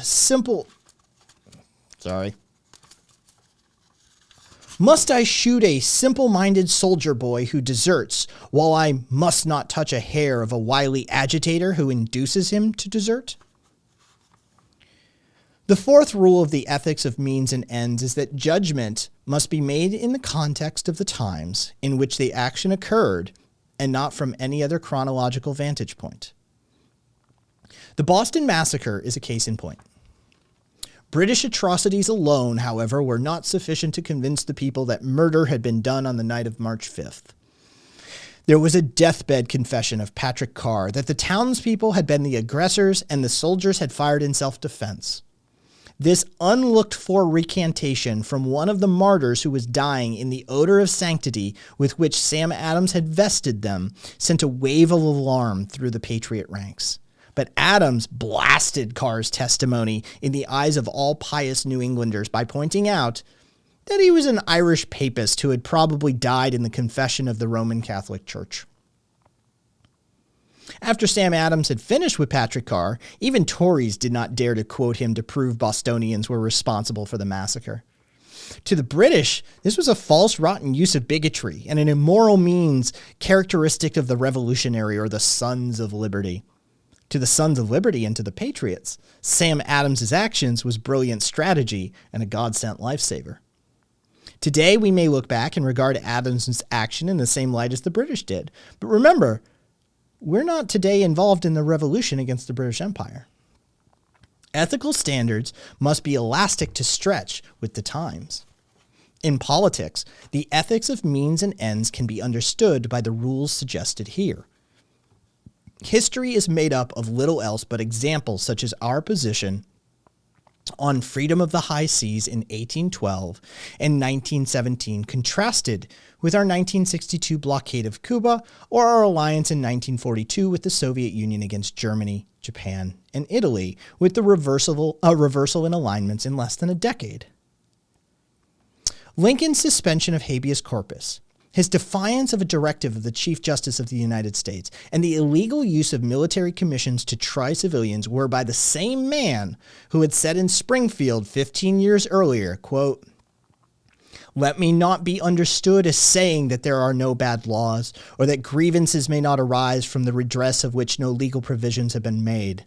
I mean to say no such thing, but I do mean to say that although bad laws, if they exist, should be repealed, still, while they continue in force for the sake of example, they should be religiously observed." This was also the same Lincoln who, a few years prior to his signing the Emancipation Proclamation, stated in his first inaugural address, quote, I do but quote from one of those speeches when I declared that I have no purpose, directly or indirectly, to interfere with the institution of slavery in the states where it exists. I believe I have no lawful right to do so, and I have no inclination to do so. Those who nominated and elected me did so with full knowledge that I made this and many similar declarations and have never recanted them. Those who would be critical of the ethics of Lincoln's reversal of positions have a strangely unreal picture of a static, unchanging world where one remains firm and committed to certain so-called principles or positions. In the politics of human life, consistency is not a virtue. To be consistent means, according to the Oxford Universal Dictionary, standing still or not moving. Men must change with the times or die.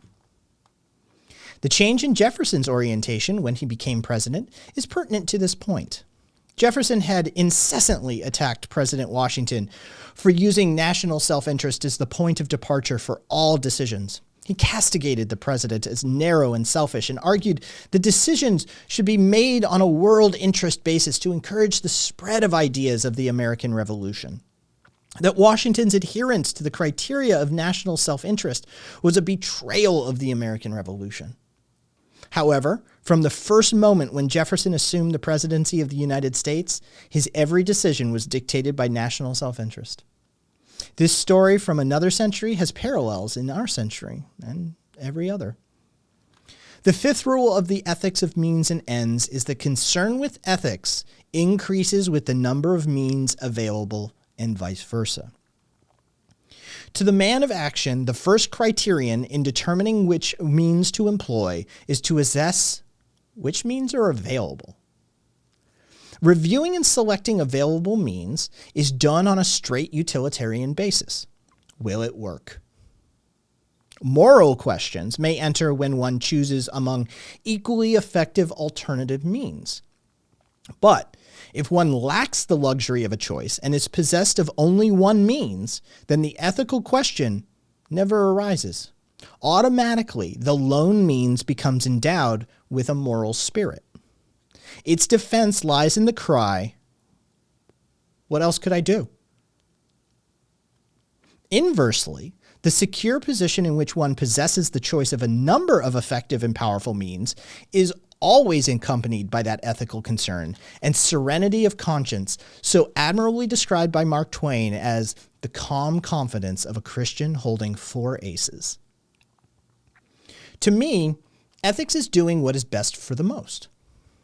During a conflict with a major corporation, I was confronted with the threat of public exposure of a photograph of a motel Mr. and Mrs. registration and photographs of my girl and myself. I said, "Go ahead and give it to the press. I think she's beautiful and I've never claimed to be celibate, so go ahead." That ended the threat. Almost on the heels of this encounter, one of the corporation's minor executives came to see me. It turned out that he was a secret sympathizer with our side. Pointing to his briefcase, he said, "In there is plenty of proof that so-and-so, leader of the opposition, prefers boys to girls." I said, "Thanks, but forget it. I don't fight that way. I don't want to see it. Goodbye." He protested, "But they just tried to hang you on that girl." I replied, "The fact that they fight that way doesn't mean I have to. To me, dragging a person's private life into this muck is loathsome and nauseous." He left. So far, so noble, but if I had been convinced that the only way we could win was to use it, then without any reservations, I would have used it. What was my alternative? To draw myself up into a righteous moral indignation saying I would rather lose than corrupt my principles, and then go home with my ethical hymen intact? The fact that 40,000 poor would lose their war against hopelessness and despair was just too tragic. That their condition would be even worsened by the vindictiveness of the corporation was also terrible and unfortunate, but that's life. After all, one has to remember means and ends. It's true that I might have trouble getting to sleep because it might take time to tuck those big angelic moral wings under the covers. To me, That would be utter immorality.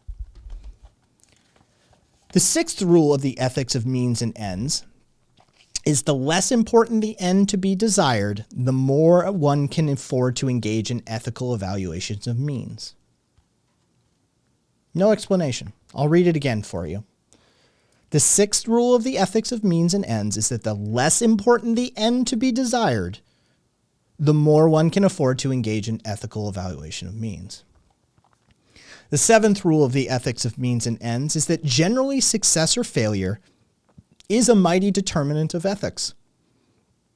The judgment of history leans heavily on the outcome of success or failure. It spells the difference between the traitor and the patriotic hero. There can be no such thing as a successful traitor, for if one succeeds, he becomes a founding father. The eighth rule of the ethics and means and ends is that morality of a means depends upon whether the means is being employed at a time of imminent defeat or imminent victory.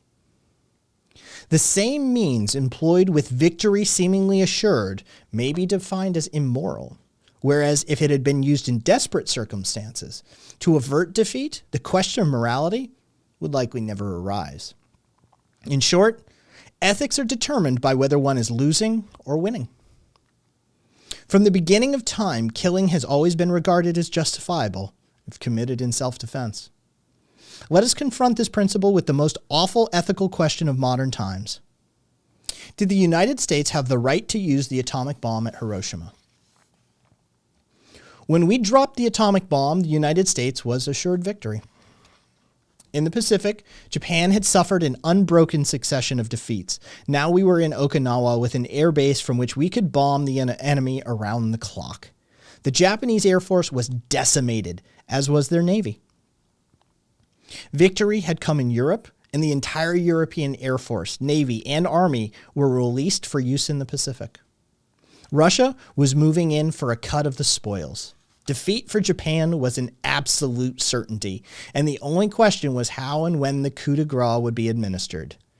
For familiar reasons, we dropped the bomb and triggered off, as well as a universal debate on the morality of use of this means for the end of finishing the war. I submit that if the atomic bomb had been developed shortly after Pearl Harbor, when we stood defensiveless, when most of our Pacific fleet was at the bottom of the seas, when the nation was fearful of invasion on the Pacific coast, when we were committed as well to the war in Europe, that then the use of the bomb at that time on Japan would have been universally heralded as a just retribution of hail, fire, and brimstone. Then the use of the bomb would have been hailed as proof that good inevitably triumphs over evil. The question of the ethics of the use of the bomb would never have arisen at the time, and the character of the present debate would have been very different. Those who would disagree with this assertion have no memory of the state of the world at that time. They're either fools or liars or both. The ninth rule of the ethics of means and ends is that any effective means is automatically judged by the opposition as being unethical. One of our greatest revolutionary heroes was Francis Marion of South Carolina, who became immortalized in American history as the Swamp Fox.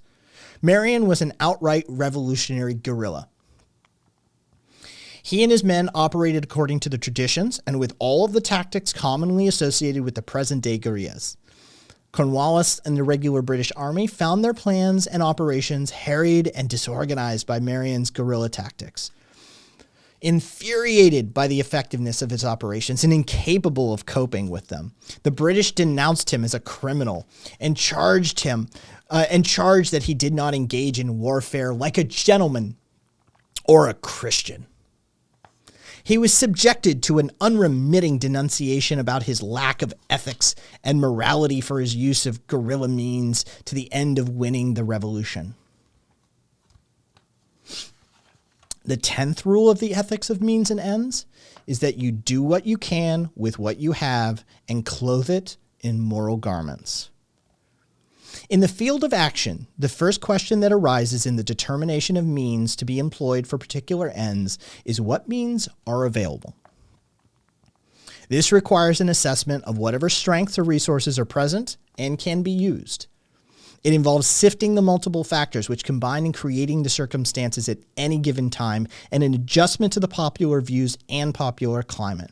Questions such as how much time is necessary or available must be considered. Who and how many will support the actions? Does the opposition possess the power to the degree that it can suspend or change laws? Does it control the police power to extend to the point where legal and orderly change is impossible? If weapons are needed, then are appropriate weapons available? Availability of means determines whether you will be underground or above ground, whether you will move quickly or slowly, whether you will move for extensive changes or limited adjustments, whether you will move by passive resistance or active resistance, or whether you will move at all. The absence of any means might drive one to martyrdom in the hope that this would be a catalyst, starting a chain reaction that would culminate in a mass movement. Here, a simple ethical statement is used as a means to power. A naked illustration of this point is to be found in Trotsky's summary of Lenin's famous April theses, issued shortly after Lenin's return from exile. Lenin pointed out, the task of the Bolsheviks is to overthrow the imperialist government. But this government rests upon the support of the social revolutionaries and Mensheviks, who in turn are supported by the trustfulness of the masses of people. We are in the minority. In these circumstances, there can be no talk of violence on our side. The essence of Lenin's speeches during this period was, they have the guns, and therefore we are for peace and are for reformation through the ballot. When we have the guns, then we'll be through the bullet. And it was. Mahatma Gandhi, in his use of passive resistance in India, presents a striking example of selection of means. Here, too, we see the inevitable alchemy of time working upon moral equivalence as a consequence of the changing circumstances and positions of the have-nots to the haves, with a natural shift of goals from getting to keeping.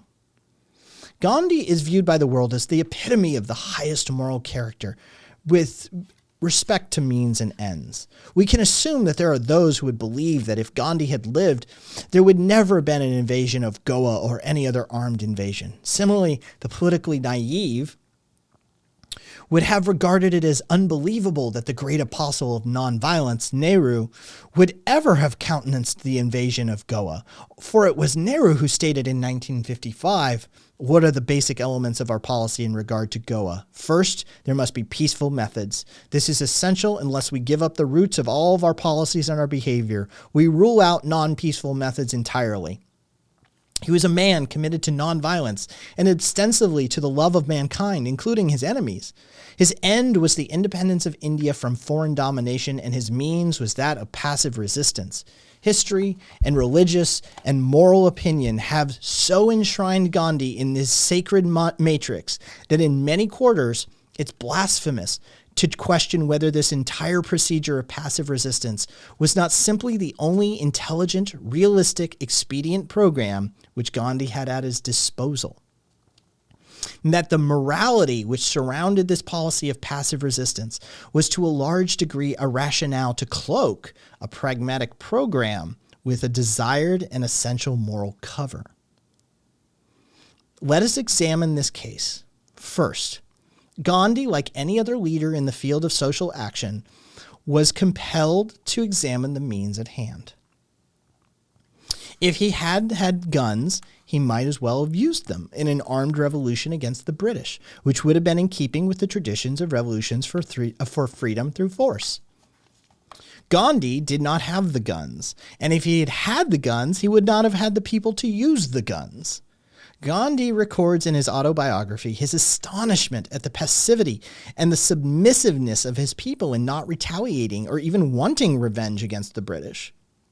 Quote, as I proceeded further and further with my inquiry into the atrocities that had been committed on my people, I came across tales of government's tyranny and the arbitrary despotism of its officers, such as I was hardly prepared for, and they filled me with deep pain. What surprised me then, and what still continues to fill me with surprise, was the fact that a province that had furnished the largest number of soldiers to the British government during the war should have taken all these brutal excesses lying down. Gandhi and his associates repeatedly deplored the inability of their people to give organized, effective, violent resistance against injustice and tyranny. His own experience was corroborated by an unbroken series of reiterations from all the leaders of India, that India could not practice physical warfare against her enemies. Many reasons were given, including weakness, lack of arms, having been beaten into submission, and other arguments of a similar nature. When interviewed by Norman Cousins in 1961, Nehru described the Hindus of those days as, quote, a demoralized, timid, and hopeless mass bullied and crushed by every dominant interest and incapable of resistance. Faced with this situation, we revert for the moment to Gandhi's assessment and review of the means available to him. It has been stated that if he had had the guns, he might have used them. This statement is based on the Declaration of Independence of Mahatma Gandhi issued on January 26, 1930, where he discussed, quote, the fourfold disaster to our country. His fourth indictment against the British reads, quote, spiritually compulsory disarmament has made us unmanly, and the presence of an alien army of occupation, employed with deadly effect to crush us in the spirit of resistance, has made us think we cannot look after ourselves or put up a defense against foreign aggression or even defend our homes and families. These words more than suggest that if Gandhi had had the weapons for violent resistance and the people to use them, this means would not have so unreservedly rejected as the world would like to have think. On the same point, we might note that once India had secured independence, when Nehru was faced with a dispute with Pakistan over Kashmir, he did not hesitate to use armed force. Now that the power arrangements had changed, India had the guns and the trained army to use weapons. Any suggestion that Gandhi would not have approved the use of violence is negated by Nehru's own statement in a 1961 interview. Quote, it was a terrible time when the news reached me about Kashmir. I knew I would have to act at once with force. Yet I was greatly troubled in mind and spirit because I knew we might have to face a war so soon after having achieved our independence through a philosophy of nonviolence. It was horrible to think of, yet I acted. Gandhi said nothing to indicate his disapproval. It was a great relief, I must say. If Gandhi, the vigorous nonviolent, didn't demur, it made my job a lot easier. This strengthened my view that Gandhi could be adaptable.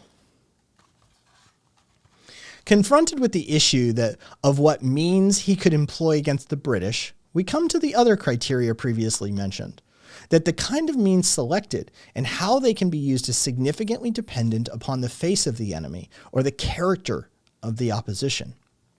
Gandhi's opposition not only had made effective use of passive resistance possible, but practically invited it.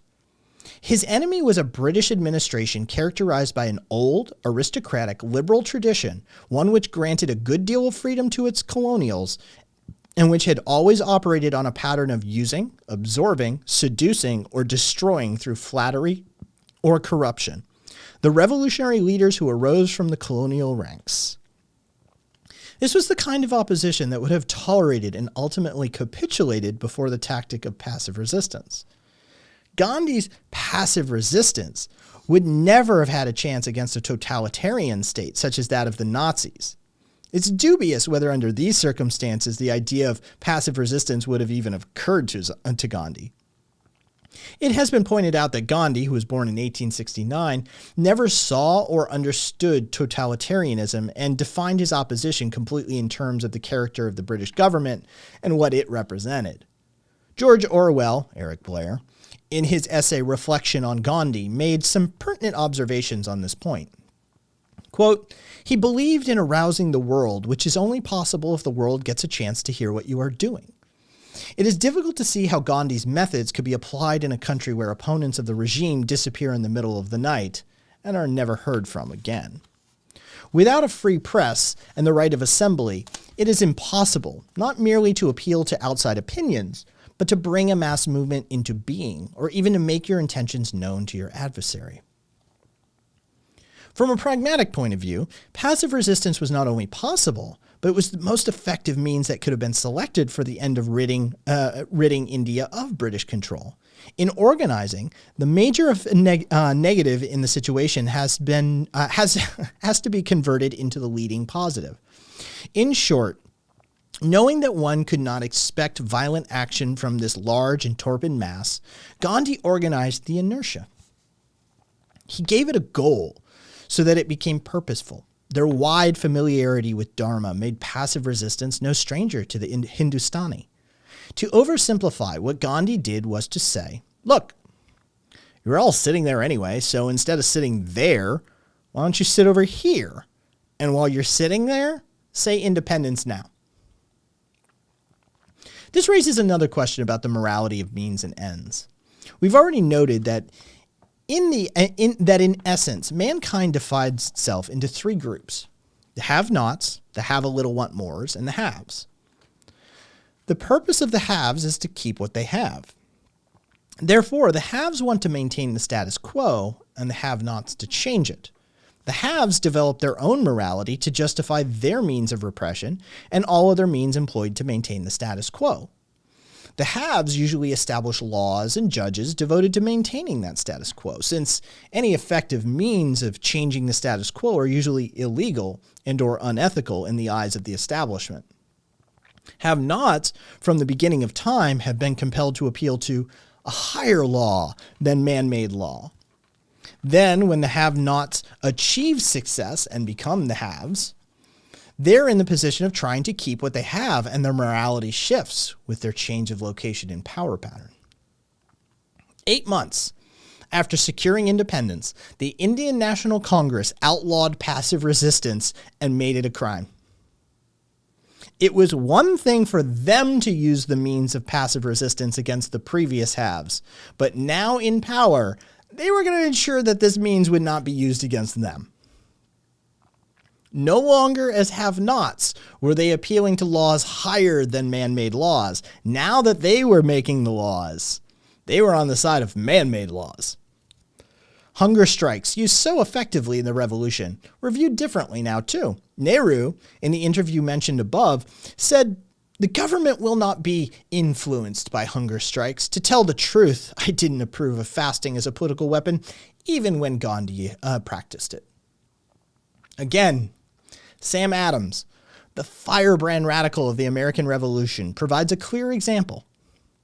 Adams was foremost in proclaiming the right of revolution. However, following the success of the American Revolution, it was the same Sam Adams who was foremost in demanding the execution of those Americans who participated in the Shea Rebellion, charging that no one has the right to engage in revolution against us.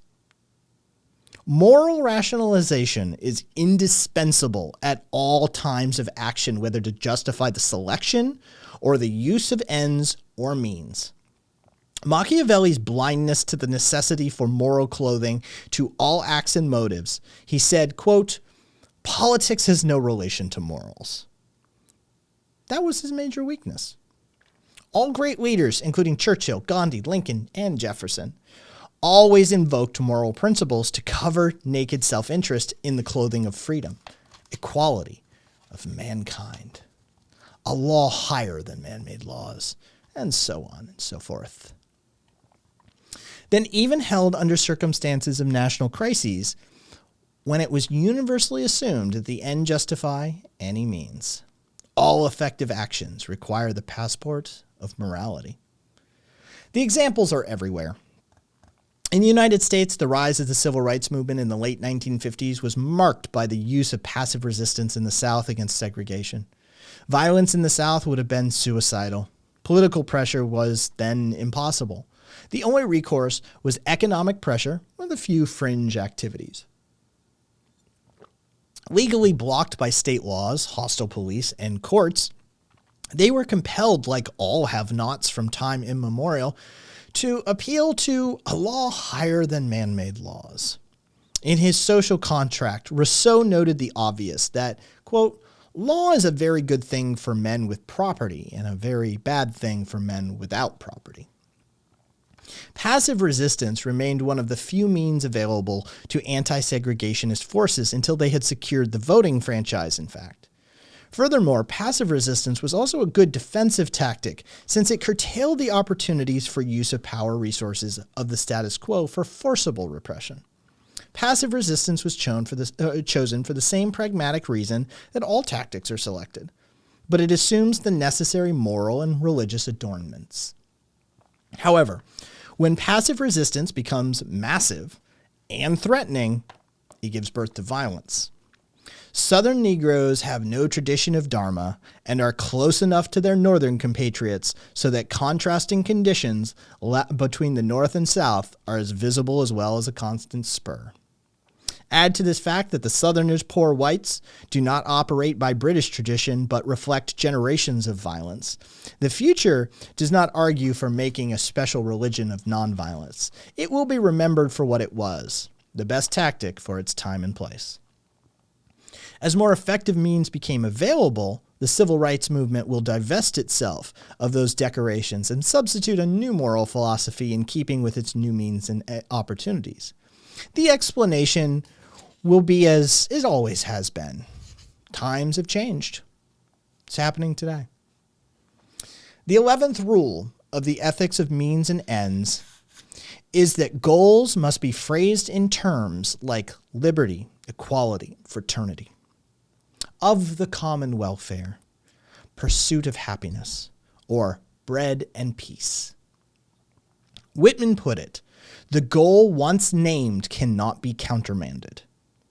It has been previously noted that the wise man of action knows that frequently in the stream of action of means towards ends, whole new and unexpected ends are among the major results of the action.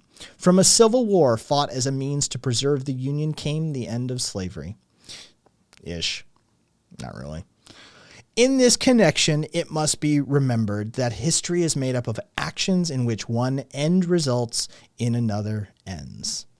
Repeatedly, scientific discoveries have resulted from experimental research committed to ends or objectives that have little relationship with the discoveries. Work on a seemingly minor practical program has resulted in feedbacks of major creative ideas. J.C. Flugel notes in Man, Morals, and Society that, quote, in psychology, too, we have no right to be astonished of it. If, while dealing with a means, example, the cure of a neurotic symptom, the discovery of more efficient ways of learning, or the relief of industrial fatigue, we find that we have modified our attitude towards the end, acquired some new insight into the nature of mental health, the role of education, or the place of work in a human life. The mental shadow boxing on the subject of means and ends is a typical of those who are the observers and not the actors of the battlefields of life. In The Yogi and the Commissar, Kessler begins with the basic fallacy of an arbitrary demarcation between expediency and morality. Between the yogi, for whom the end never justifies the means, and the commissar, for whom the ends always justifies the means, Kessler attempts to extricate himself from this self-constructed straitjacket by proposing that the end justifies the means only within narrow limits. Here, Kessler, even in an academic confrontation with action, was compelled to take the first step in the course of compromise on the road to action and power. How narrow the limits, and who defines narrow limits, opens the door to the premises discussed here. The kind of personal safety and security sought by the advocates of the sanctity of means and ends lies only in the womb of yogism or the monastery. And even there is darkened by the repudiation of that moral principle that they are their brother's keepers. Bertrand Russell, in his Human Society and Ethics in Politics, observed that morality is so much concerned with means that it seems almost immoral to consider anything solely in relation to its intrinsic worth. But obviously, nothing has any value as a means unless that to which it is a means has value on its own account. It follows intrinsic value is logically prior to value as means. The organizer, the revolutionist, the activist, or call them what you will, who is committed to a free and open society, is in that commitment anchored to a complex of high values. These values include basic morals of all organized religions. Their base is the preciousness of human life. These values include freedom, equality, justice, peace, the right to dissent, the values that were all banners of hope and yearning for all revolutions of men, whether the French revolutions, liberty, fraternity, and equality, the Russians, bread and peace, the brave Spanish peoples, better to die on your feet than to live on your knees, or our revolutions, no taxation without representation. They include the values in our own Bill of Rights. If a state voted for school segregation or a community organization voted to keep blacks out and claim justification by virtue of the democratic process, then this violation of the value of equality would have converted democracy into a prostitute. Democracy is not an end. It's the best political means. Sorry, Saul, I have to doubt. Available towards the achievement of these values. Means and ends are so qualitatively interrelated that the true question has never been the proverbial one, does the end justify the means? But has always been, does this particular end justify this particular means?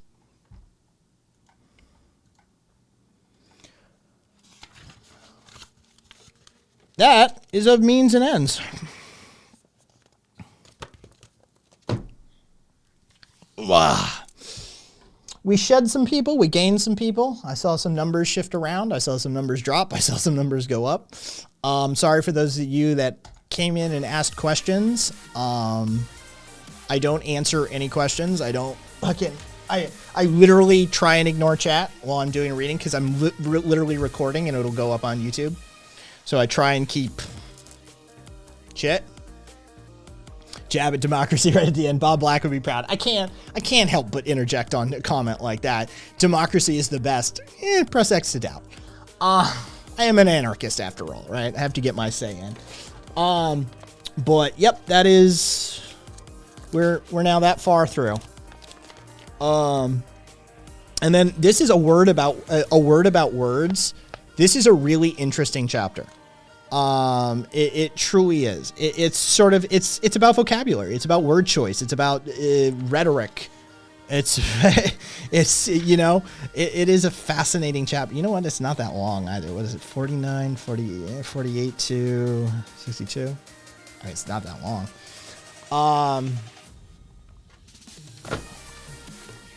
So, I could get 2 chapters done. That'd be, I'd like to fucking actually finish one of these books one time. Where's the playlist for rules? There's the playlist for rules. For those of you who don't like reading, link is in chat. That's the playlist for Rules for Radicals. First 2 chapters are already up, prologue and, fucking whatever the fucking the chapter after that one is called. It's, the purpose. Yeah, it's the purpose. So there you go. Link is in chat if you need or want it. And then we shall, I think we may actually, you know what? I need to look first. Yeah, after that it gets the education of an organizer.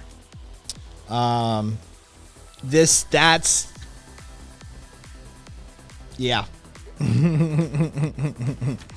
That's where he starts breaking it down pretty straight up. Like this is what you need as a human. But let's see, what is that? Yeah.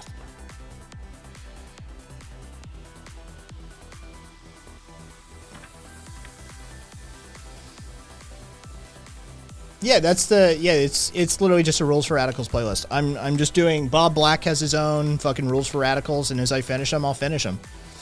And I want to get a bunch of fucking theory and books like that I like, that I think are important. I want to do at least some like interspersed as well. I'm not going to do all of Proudhon, right? Like fucking Proudhon's huge, right? Like Proudhon is huge. Good night, Puka. Take care. But I do want to do what is property. I think it's important for people to be able to hear that one, especially. So there are pieces from various philosophers, ideologues, theorists, writers, historical people. I think you mean thick. It's thick.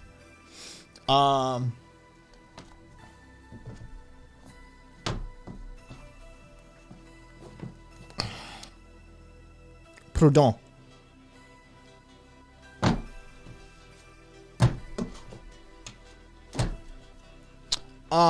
So yeah, I want to do what is property, at least, and get that on the YouTube channel one of these days. And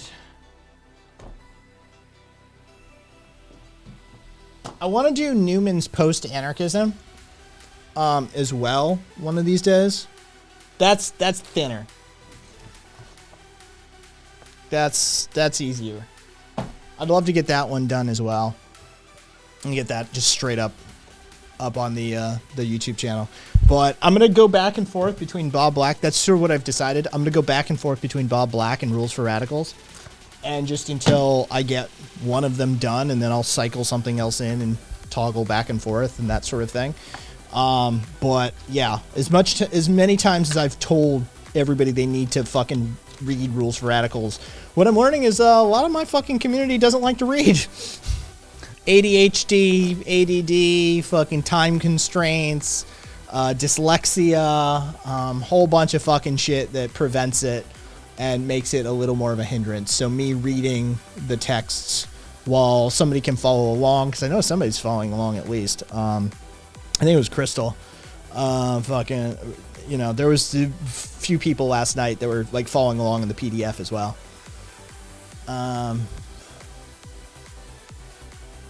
Amorous chat, you don't need to read, just pretend you did like everyone else. Hey Jay. Yeah, so let's see.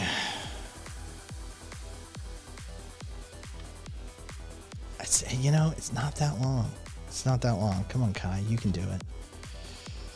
All right, I may do the next chapter. It's a short chapter. It's short. It's like 13 pages.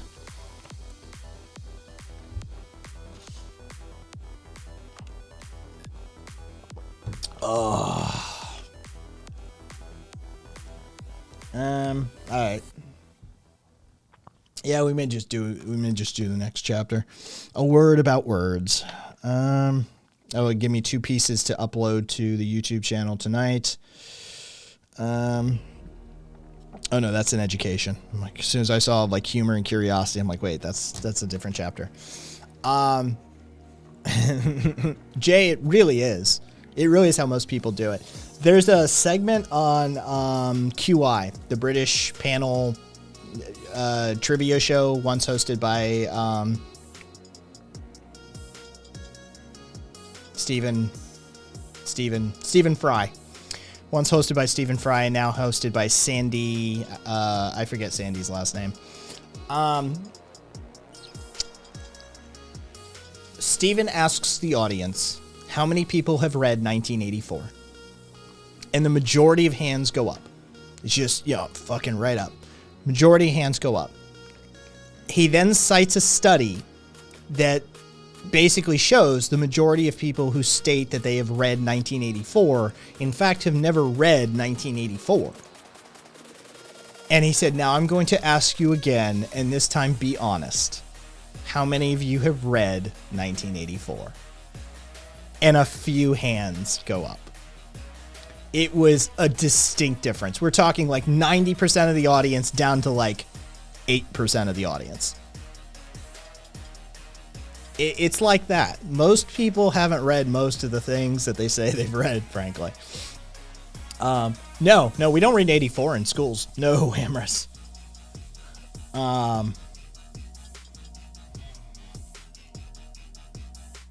Yeah, no, that's not on our curriculum.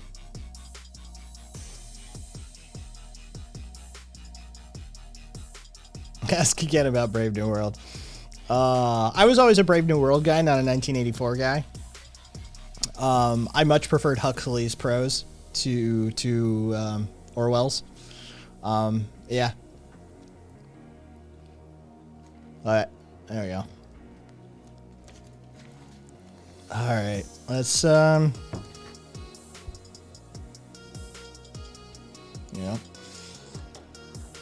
Let's try and bang out this next chapter.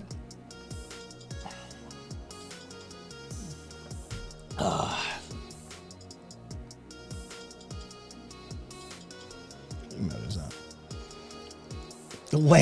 Lamp my ass. It's literally called a fucking lamp emote. That's a goddamn Molotov. Fucking, I can see the submission for that fucking emote going through. I want my lamp emote approved, Twitch. Can you get approve my lamp emote? Motherfucker, that's a goddamn Molotov. I love the fucking lamp. Yeah, sure. Is that what we're calling them now? It's a lamp. I mean, it's got, there's light coming off of it that you can read by. That counts, right? Yeah, lights the night up. It just lights the night right up. It really does. Fucking.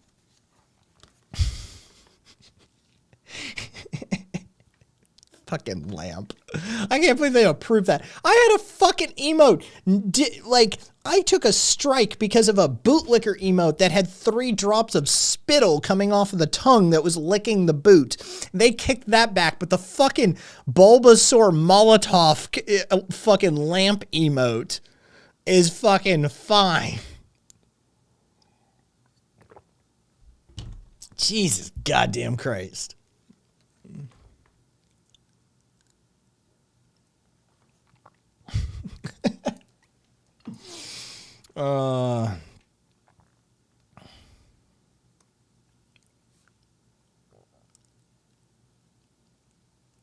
Morning.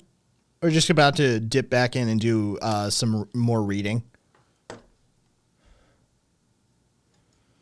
How is that okay? How is that okay? Again, I fucking...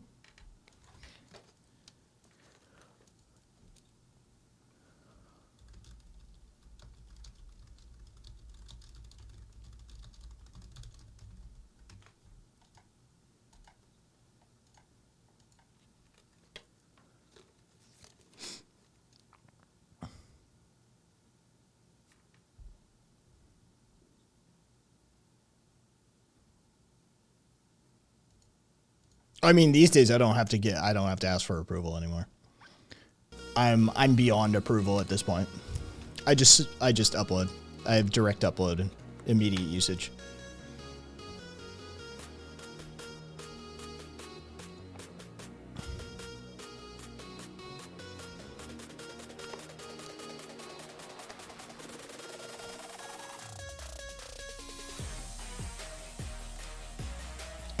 It's a dude with an axe in his head. How is that a fucking... And I knew it had to be a fucking Sue emote. He's such a hack. Fuck it. Go stand some more fucking imperialist conqueror fucking countries that are stomping out indigenous groups, but because they're not Native American, he doesn't give 2 shits. Because they're fucking Muslim, he straight up fucking doesn't care. You goddamn fucking traitor to the cause. Sue's a traitor to the cause. He is a traitor to indigenous people the world over. You know that, right? He does not give 2 shits if you are an indigenous person somewhere other than North America. And by the way, he doesn't even give us 2 shits about whether you're an indigenous person in North America. You have to be from one of his tribes too. Because let's face it, the Lakota Sioux were fucking... They were conquesting Manifest Destiny looking motherfuckers as just like anybody else. Oh yeah. Yeah, it's fucking... He doesn't give 2 shits about indigenous people. He only gives 2 shits about his indigenous people, that egocentric psychopath. Fucking... He threw the Uyghurs under the bus like they were fucking nothing. Straight up. Yeah. Got nothing but criticism on that front. Yeah, Jay. Yeah, he straight up don't give 2 shits about your indigenous people. Fucking indigenous rights? No, my rights, motherfucker. Yeah. Yeah, he's a hypocrite and a half. He's a hypocrite and a half, but I mean, not surprised. Look who he hangs out with. Bunch of fucking psycho tankies. I mean, not as crazy as that fucking dumb white bitch that fucking Alex brought up the other night. Holy shit. I'm still tripping on that. For those of you who are here for that shit, I'm still tripping on that. There's some fucking crazy white bitch that Alex knows that fucking is, she's a black, she claims that she's an anarchist who's a black separatist. And I'm like, what? Fucking, I was just like, I can't really, Alex was like, maybe you can talk her out of it. I'm like, I can't really do much with black nats and shit like that because I'm white and they don't listen to me. And she's like, oh no, she's white too. I lost my fucking mind. I'm like, wait, this bitch is white? Caleb clipped it. You can fucking, I'll throw it on the fucking screen if Caleb comes back with the link. Yo, I cracked. I'm like, wait, this is a white chick who believes in black separatism? I'm like, that's just segregation. That's racism with extra steps. I'm like, what the fuck is wrong with this bitch? Jesus Christ, people are stupid. I'm still tripping on that one. Yeah, a white chick who believes in black separatism. I'm like, that's just segregation with extra steps, sweetheart. You a racist. I just broke. I broke on stream. I was just like, I can't. I just started laughing, and I'm like, I can't even comprehend this. And she thinks she's an anarchist, too. Apartheid RSA style, straight up. Isn't that what the white nationalists claim? Oh, yeah. That's what they all claim. Fucking, we'd be better off if we just all went our separate ways and deintegrated. And the white nationalists these days are clever about it. They usually say shit like, oh, I have no hard feelings or ill will towards the black community. I wish them the best, and I think the best for them and the best for us is if we, yeah, that sort of shit. It's like, oh, you fucking... All right, here we go. I'll watch it on air. It's absolutely, I cracked.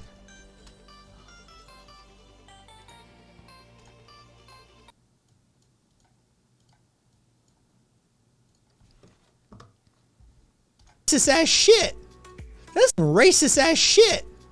That's some racist ass shit.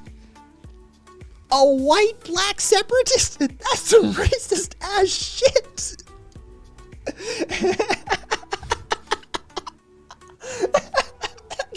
She's white? Dude, that's just racism with extra steps. What the fuck? Race. I still can't comprehend it. I still can't fucking comprehend it. It still breaks me. I'm still tripping on that. Like, fucking couple days later. I'm still like, this fucking... She a what? Black separatist? Is she white? Like, you just a racist. Either way. All right. Oh.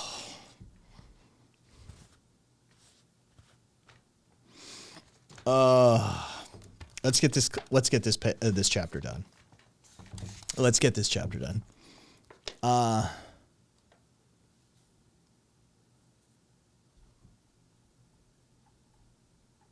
am I missing? Don't know. Don't care. White black separatist is just a white nationalist. I mean, it's my opinion too, Amorous. Fucking, that's how I feel about it. It's like, this is a racist bitch with extra steps. I do. I think it's dumber. I do. I think it qualifies for dumber though. Yeah, I'm with Caleb on that one. I think it is just a white nationalist, but somehow dumber. Like, you don't even know you're a white nationalist, right? Like, you don't even realize you're a racist. Like, if she honestly believes it, like, that's the thing. If she's like a true believer, it's insane, right? Like, it's just, you're dumb. You're so dumb you don't even realize you're a racist cunt.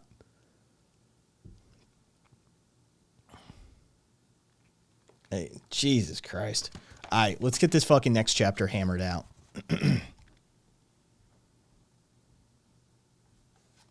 Oh, she probably does, Amorous. I mean, to be fair, there's an argument to be made. Yeah. I mean, my ex-boyfriends, they were kind of godly. All right, let's get this shit rolling.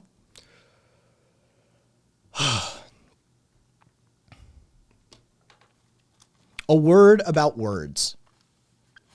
The passions of mankind have boiled over into all areas of political life, including its vocabulary. The words most common in politics have become stained with human hurts, hopes, and frustrations. All of them are loaded with popular opprobrium. Oh, geez, that one word always trips me up. And then they use results in conditioned, negative, and emotional response. Even the word politics itself, which Webster says is the science and art of government, is generally viewed in a context of corruption. Ironically, the dictionary synonyms are discreet, provident, diplomatic, wise. The same discolorations attached to other words prevalent in the language of politics, like power, self-interest, compromise, and conflict. They become twisted and warped, viewed as evil. Nowhere is the prevailing political illiteracy more clearly revealed than in these typical interpretations of words. This is why we pause here for a word about words. Power. The question may legitimately be raised, why not use other words? Words that mean the same but are peaceful and don't result in such negative emotional reactions. Well, there's a number of fundamental reasons for rejecting each substitution. First, by using combination of words such as harnessing the energy instead of a single word, power. We begin to dilute the message.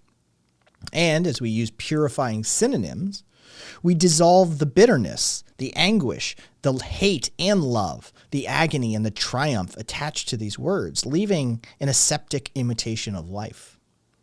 In the politics of life, we're concerned with the slaves and the Caesars, not the Vestal virgins. It's not just that in communication as in thought, we must ever strive towards simplicity. The masterpieces of philosophic or scientific statements are frequently no longer than a few words. For example, E equals MC squared. It's more than that. It's a determination not to detour around reality. To use any other word but power is to change the meaning of everything we're talking about. As Mark Twain once put it, the difference between the right word and the almost right word is the difference between lightning and lightning bug. Power is the right word, just as self-interest, compromise, and the other simple political words are, for they were conceived in and have become part of politics from the beginning of time. To pander those who have no stomach for straight language and insist upon bland, non-controversial sauces is a waste of time. They cannot deliberately or will not understand what we are discussing here. I agree with Nietzsche's statement in The Genealogy of Morals on this point. Why stroke the hypersensitive ears of our modern weaklings? Why yield even a single step to the tartuffery of words? For us psychologists, that would involve a tartuffery of action. For a psychologist today shows his good taste, others may say his integrity, in this, if in anything, that he resists the shamefully moralized manner of speaking which makes all modern judgments about men and things slimy. We approach a critical point when our tongues trap our minds. I do not propose to be trapped by tact at the expense of truth. Striving to avoid the force, vigor, and simplicity of a word such as power, we soon become averse to thinking in vigorous, simple, honest terms. We strive to invent sterilized synonyms, cleansed of the opprobrium of the word power, but the new words mean something different, so that they tranquilize us, begin to shepherd our mental processes off the main, conflict-ridden, grimy, and realistic power-paved highway of life. To travel down the sweeter smelling, peaceful, more socially acceptable, more respectable, indefinite byways ends in a failure to achieve an honest understanding of the issue that we must come to grips with if we are to do the job. Let us look at the word power. Power, meaning ability, whether physical, mental, or moral, to act, has become an evil word with overtones and undertones that suggest the sinister, the unhealthy, the Machiavellian. It suggests a phantasmagoria of the nether regions. The moment the word power is mentioned, it's as though hell has been opened. Exuding the stench of the devil's cesspool of corruption, it evokes imagery of cruelty, dishonesty, selfishness, arrogance, dictatorship, and abject suffering. The word power is associated with conflict. It is unacceptable in our present Madison Avenue deodorized hygiene, where controversy is blasphemous and the value is being liked and not offending others. Power, in our minds, has become almost synonymous with corruption and immorality. Whether the word power is mentioned, somebody sooner or later will refer to the classical statement of Lord Acton and cite it as follows. Power corrupts.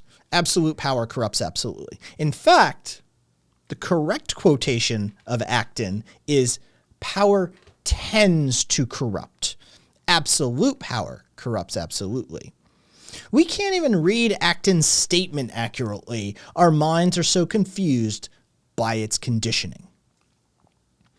The corruption of power is not in power, but in ourselves. And yet, what is this power which men live by, and to a significant degree live for? Power is the very essence, the dynamo of life. It's the power of the heart pumping blood and sustaining life in the body. It's the power of active citizen participation pulsing upward, providing a unified strength for a common purpose. Power is an essential life force always in operation, either changing the world or opposing change. Power, or organized energy, may be a man-killing explosive or a life-saving drug.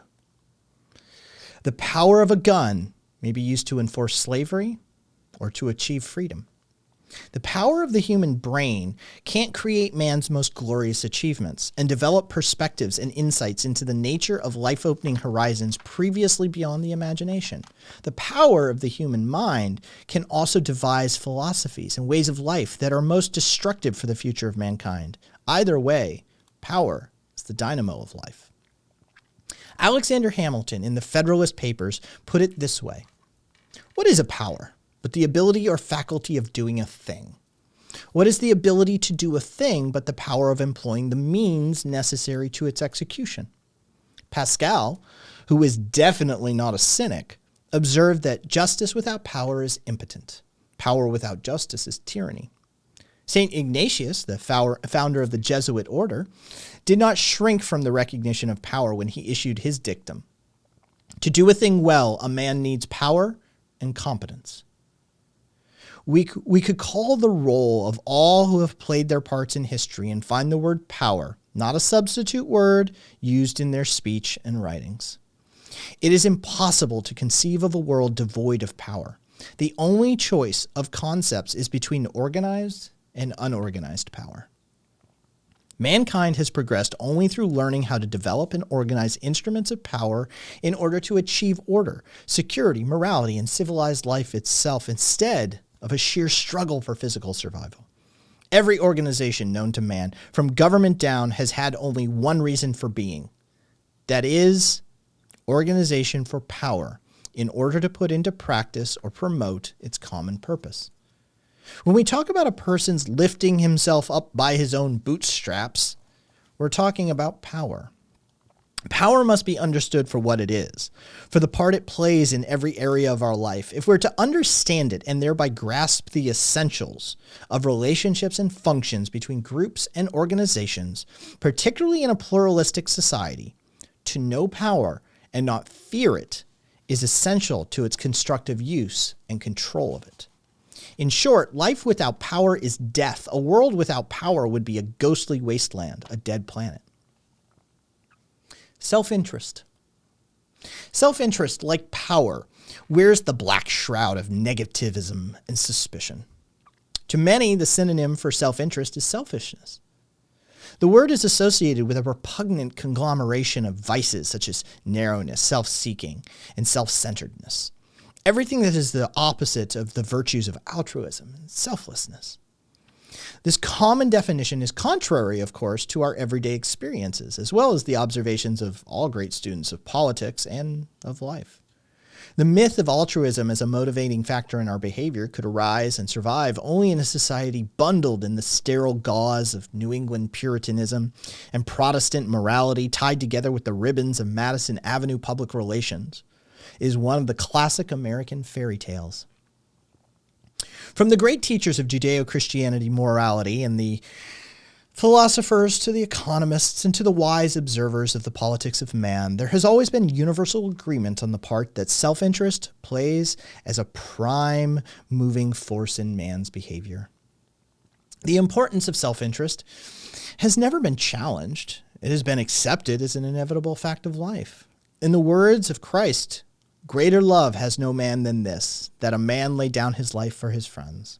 Aristotle said in Politics, "Everyone thinks chiefly of his own, hardly ever of the public interest." Adam Smith in The Wealth of Nations noted that it is not from the benevolence of the butcher, the brewer, or the baker that we expect our dinner, but from their regard of their own self-interest. We address ourselves not to their humanity, but to their self-love, and never talk to them of our own necessities, but of their own advantage. In all the reasoning found in the Federalist Papers, no point is so central and agreed upon as rich and poor alike are prone to act upon impulse rather than pure reason and to narrow conceptions of self-interest. To question the force of self-interest that pervades all areas of political life is to refuse to see man as he is, to see him only as we would like him to be. And yet, next to this acceptance of self-interest, there are certain observations I would like to make. Machiavelli, with whom the idea of self-interest seems to have gained its greatest notoriety, at least among those who are unaware of the tradition, said, "This is to be asserted in general of men, that they are ungrateful, fickle, fake, cowardly, covetous, and as long as you succeed, they are yours entirely. They will offer you their blood, property, life, and children when the need is far distant, but when it approaches, they turn against you." But Machiavelli makes a moral mistake when he rules out the moral factors of politics and holds purely to self-interest as he defined it. This mistake can only be accounted for on the basis that Machiavelli's experience as an active politician was not too great, for otherwise he could not have overlooked the obvious fluidity of every man's self-interest. The overall case must be of larger dimensions than that of self-interest narrowly defined. It must be large enough to include and provide for the shifting dimensions of self-interest. You may appeal to one's self-interest to get me to the battlefront to fight.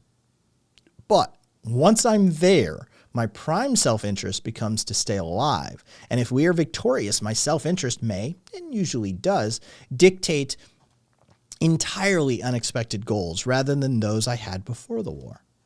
For example, the United States in World War II fervently allied with Russia against Germany, Japan, and Italy, and shortly after victory, fervently allied with its former enemies, Germany, Japan, and Italy, against its former ally, the USSR. These drastic shifts of self-interest can be rationalized only under a huge, limitless umbrella of general moral principles such as liberty, justice, freedom, and a law higher than man-made law, and so on and so forth. Morality, so-called, becomes the continuum of self-interest's shift. Within this morality, there appears to be a tearing conflict, probably due to the layers of inhibition in our kind of moralistic civilization. It appears shameful to admit that we operate on the basis of naked self-interest, so we desperately try to reconcile every shift of circumstances that is to our self-interest in terms of a broad moral justification or rationalization. With one breath, we point out that we are utterly opposed to communism, but that we love the Russian people. Loving people is in keeping with the tenets of our civilization. What we hate is the atheism and the suppression of the individual that we attribute as characteristics, substantiating the immorality of communism. On this, we base our powerful opposition. We do not admit the actual fact, our own self-interest. We proclaim all of these negative, diabolical Russian characteristics just prior to the Nazi invasion of Russia. The Soviets were the cynical despots who connived in the non-aggression pact with Hitler, the ruthless invaders who brought disaster to the Poles and the Finns. They were the people in chains and in misery, held in slavery by a dictator's might, and they were a people whose rulers so distrusted them that the Red Army was not permitted to have live ammunition because they might turn their guns against the Kremlin. All this was our image. But within minutes of the invasion of Russia by the Nazis, when self-interest dictated that the defeat of Russia would be disastrous to our interest, then suddenly they became the gallant, great, warm, loving Russian people. The dictator became the benevolent and loving Uncle Joe. The Red Army soon was filled with trust and devotion to its government, fighting with an unparalleled bravery and employing a scorched earth policy against the enemy. The Russian allies certainly had God on their side. After all, he was on ours. On June 1941, shift was more dramatic and sudden than our shift against the Russians shortly after the defeat of our common enemy. In both cases, our self-interest was disguised as the banners of freedom, liberty, and decency were unveiled, first against the Nazis and 6 years later against the Russians. In our present relationship with Tito and the Yugoslavian communists, remember, 70s, then the issue is not that Tito represents communism, but that he is not a part of the Russian power alignment. Here we take the position we took after the Nazi invasion, when suddenly communism became, well, after all, it's their way of life, and we believe in the right of self-determination, and it's up to the Russians to have the government they like, as long as they're on our side and they don't threaten our self-interest. Two, there is no question to that, with all of our denunciations of the Red Chinese, if they announced that they were no longer a part of the world communist conspiracy or alignment of forces, they would be overnight acceptable to us, acclaimed by us and provided with all kinds of aid, just so long as they were on our side. In essence, what we're saying is that we do not care what kind of communist you are, so as long as you do not threaten our self-interest. Now, let me give you an example of what I mean by some of the differences between the world as it is and the world as it would like to be. Recently, after lecturing at Stanford University, I met a Soviet professor of political economics from the University of Leningrad. The opening of our conversation was illustrative of the definitions and outlook of those who live in the world as it is. The Russian began by asking me, "Where do you stand on communism?" I replied, "That's a bad question, since the real question is, assuming both of us are operating in and thinking of the world as it is, whose communists are they, yours or ours? If they are ours, then we are all for them. If they are yours, obviously we are against them. Communism itself is irrelevant. The issue is whether they are on our sides or yours. Now, if you Russians didn't have a first mortgage on Castro, we would be talking about Cuba's right to self-determination and the fact that you couldn't have a free election until after there had been a period of education following the repression of the dictatorship of Batista. As a matter of fact, if you should start trying to push for a free election in Yugoslavia, we might even send over our Marines to prevent this kind of sabotage. The same goes if you should try to do it in Formosa." The Russian came back with, "What is your definition of a free election outside of your country?" I said, "Well, our definition of a free election in, say, Vietnam is pretty much what your definition is in your satellites. If we've got everything so set that we are going to win, then it's a free election. Otherwise, it's bloody terrorism. Isn't that your definition?" The Russians' reaction was, "Well, yes, more or less." We repeatedly get caught in this conflict between our professed moral principles and the real reasons why we do things, to wit, our self-interest. We're always able to mask those real reasons in words of beneficent goodness, freedom, justice, and so on. Such tears as appear in the fabric of this moral masquerade sometimes embarrass us. It's interesting that the communists do not seem to concern themselves with these moral justifications for their naked acts of self-interest. In a way, this becomes embarrassing too. It makes us feel as that they may be laughing at us, knowing well that we are motivated by self-interest too, but are determined to disguise it. We feel that they may be laughing at us as they struggle in the sea of world politics, stripped to their shorts while we flop around, fully dressed in our white tie and tails. And yet, with all this, there is the wondrous quality of man that from time to time floods over the natural dams of survival and self-interest. We witnessed it in the summer of 1964 when white college students risked their lives to carry the torch of human freedom into the darkest Mississippi. In earlier instance, George Orwell describes his self-interest in entering the trenches during the Spanish Civil War as a matter of trying to stop the spreading horror of fascism. Yet, once he was in the trenches, his self-interest changed to the goal of getting out alive. Still, I have no question that if Orwell had been given a military assignment from which he could easily have got lost, he would not have wandered to the rear of at the price of jeopardizing the lives of some of his comrades. He would never have pursued his self-interest. There are the exceptions to the rule, but there have been enough of them flashing through the murky past of history to suggest that these episodic transfigurations of the human spirit are more than the flash of fireflies. Compromise. Compromise is another word that carries shades of weakness, vacillation, betrayal of ideals, surrender of moral principles. In the old culture, when virginity was a virtue, one referred to a woman's being compromised. The word is generally regarded as ethically unsavory and ugly. But to the organizer, compromise is a key and beautiful word. It is always present in the pragmatics of operation. It's making the deal, getting the vital breather, usually the victory. If you start with nothing, demand 100%. Then compromise for 30%. You're 80% ahead. You're 30% ahead. Sorry. Jesus Christ. How do I did that? A free and open society is an ongoing conflict, interrupted periodically by compromises, which then become the start for the continuation of conflict, compromise, and on ad infinitum. Control of power is based on compromise in our Congress and among the executive, legislative, and judicial branches. A society devoid of compromise is totalitarian. If I had to define a free and open society in one word, the word would be compromise. Ego. All definitions of words, like everything else, are relative. Definition is to a major degree dependent upon your partisan position. Your leader is always flexible. He always has pride in the dignity of his cause. He is unflinching, sincere, an ingenious tactician fighting the good fight. To the opposition, he's unprincipled and will go whichever way the wind blows. His arrogance is masked by a fake humility. He's dogmatically stubborn, a hypocrite, unscrupulous and unethical, and he will do anything to win. He is leading the forces of evil. To one side, he is a demigod, to the other, a demagogue. Nowhere is the relativity of a definition more germane in the arena of life than the word ego.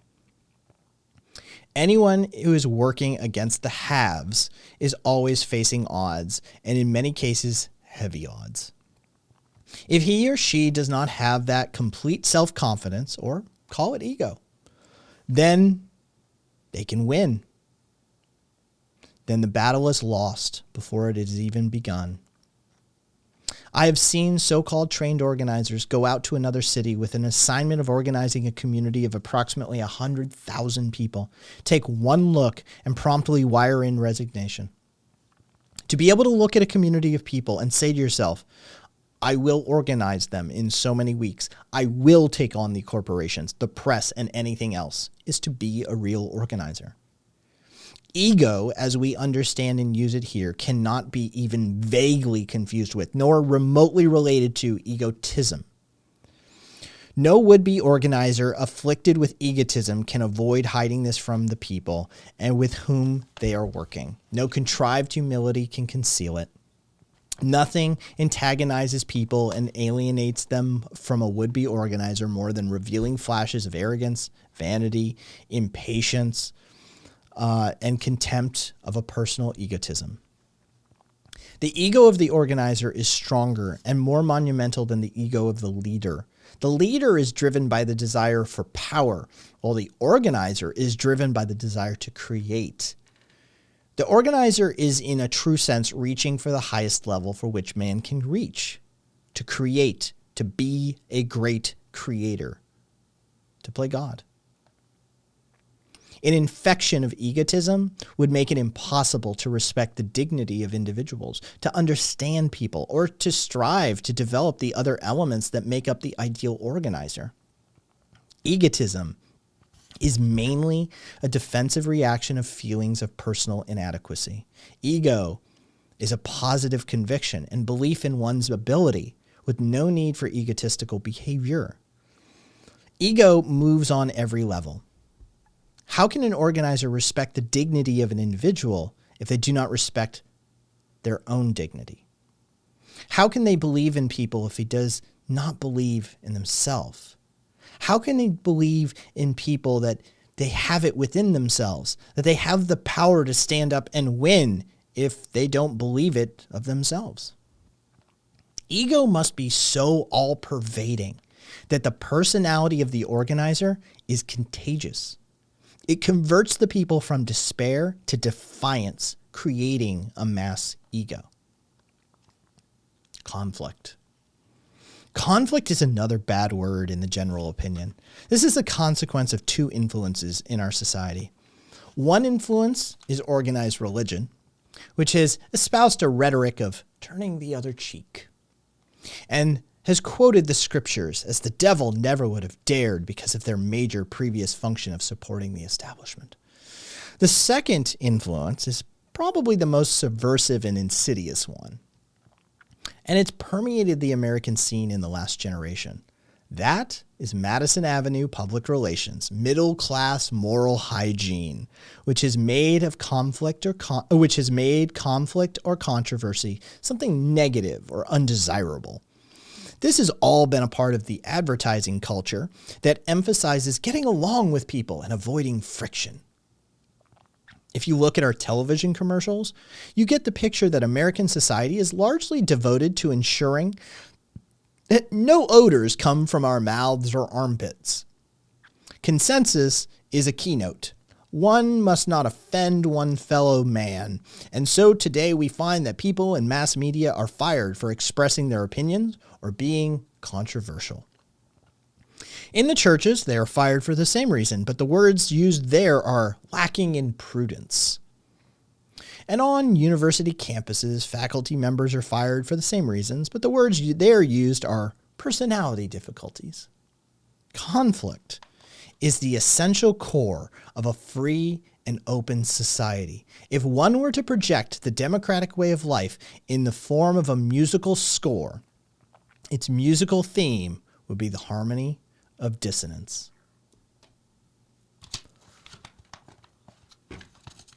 There is that chapter down. That's a word about words.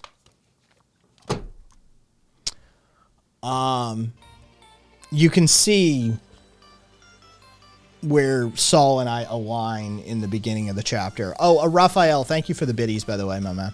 Sorry, they came in during the stream, during the reading. And his lecture on not changing words.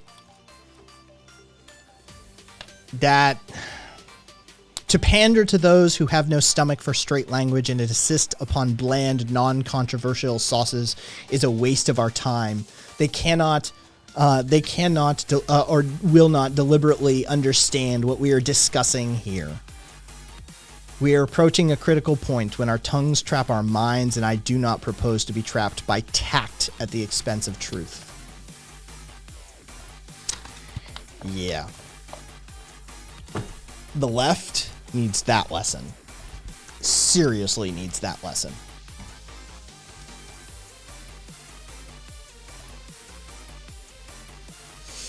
Oh, I mean, yeah.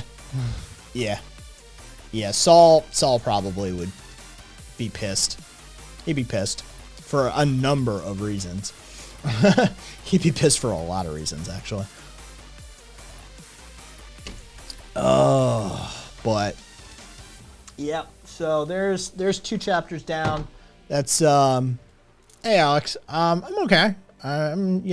It was when you have it basically the deal with the low stream count, like that held today. Dude, we had a bunch of fucking weirdos. It just happens. All right, close this, open that. I'm just gonna start. Give me 1 sec. That one. There we go. I'm just gonna start uploading these. Yes, Caboose. Yeah, it is. It's in the ballpark, most assuredly. No. Next up is actually Proudhon. What is property? That'll be the next one I add in. And once I complete that, that's an essay. Once I add that, well, actually, what we're doing is toggling back and forth between Instead of Work and Rules for Radicals. And I want to try and get both of these books actually read out loud and then uploaded to YouTube. And then after that is What is Property? And then I want to do Post-Anarchism by Saul Newman. I just noticed I have 2 Sauls in my collection. That I'm a big fan of. Let's see.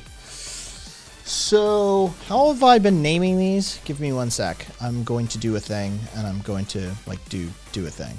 All right. So I want that video. Okay. So I'm just adding them to it, and all right, cool. That's that. So that is chapter 3. Yes. Of Means and Ends. And that goes to Rules for Radicals playlist. And recording date is technically yesterday. XXXX finish. And close that. And then let's upload a video and we'll do that. And that's chapter 4, a word about words. All right, there we go. And there we go. And then that goes with that playlist. And that goes that date. XXXX publish. Done. Cool. All right, those are uploading. Okay. Sorry. Yeah, text. It is what it is.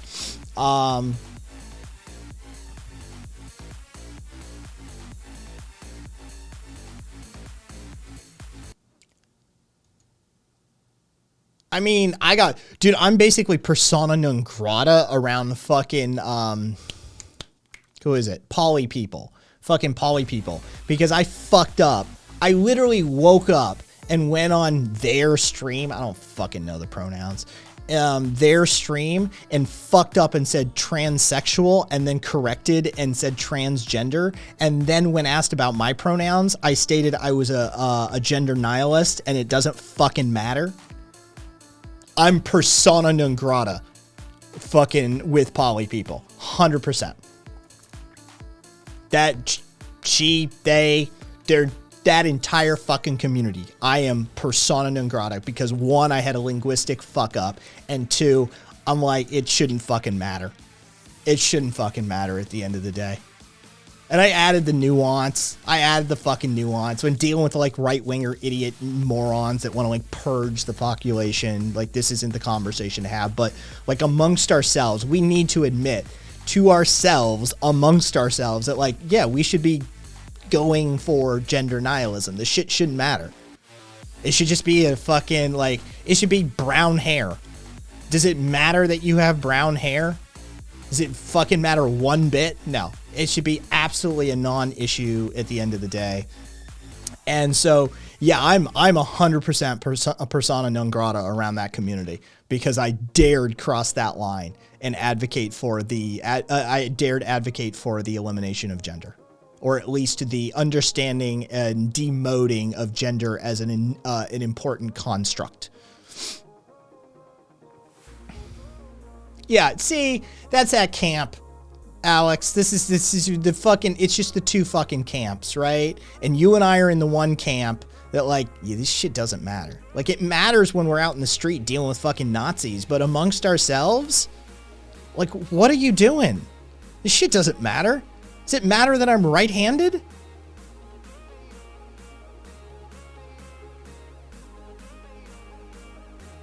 Fucking, like, you have to be able to recognize allies and enemies. Like, if you can't make that distinction, if you're like, if you see Nazi everywhere you go, chances are you're the fucking Nazi. Like, that's the issue. Dude, I'm starting to, oh God. Okay. Oh, here's a take for you. I'm gonna fucking do it. If you're transgendered and you see transphobes everywhere, you're the transphobe. Yeah, I just fucking said it. Same fucking rule. Same fucking rule. Dude, there's just everyone's assholes. Everywhere I go, there's assholes. Dude, if you meet an asshole in the morning, you met an asshole in the morning. If you meet assholes everywhere you go, you're the asshole. You're projecting. You're projecting. That's an issue. That's an issue, and it gets in the way of actually getting shit done. It gets in the way of building actual allyships.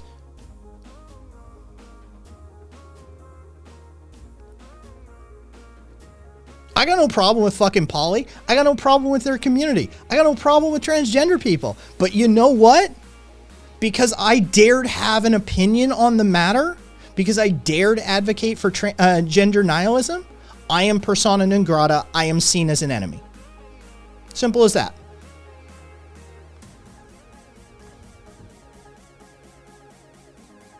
That's a problem. And that happens a lot within leftist spaces. Oh, it happens a lot within leftist spaces. Dude, the transgender community is definitely a fucking thing. But, like, that's a thing in leftist spaces.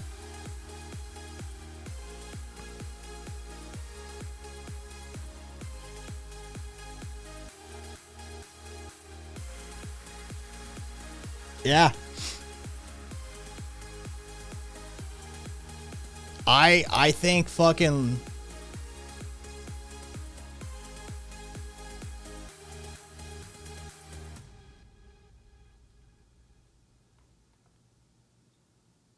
Okay, the debate was fine. Oh, I'm sorry about your friend, Alex. I've got a surprising lack of people dying in my life, actually.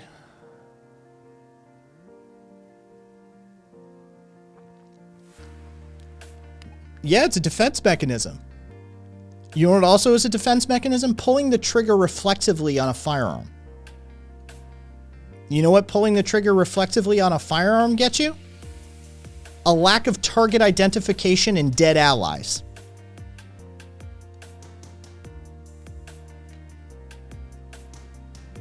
You can excuse it, you can understand it, you can contextualize it, but at the end of the day,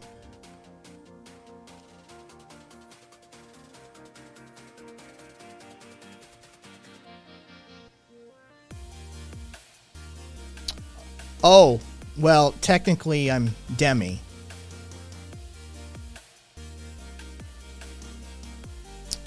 If you wish to have the conversation about Kai's gender, I would refer you to Alex for further investigation. So, it is amorous. It is. It is about form over substance. It's about treating symptoms, not causes. And that's a problem. That's a problem.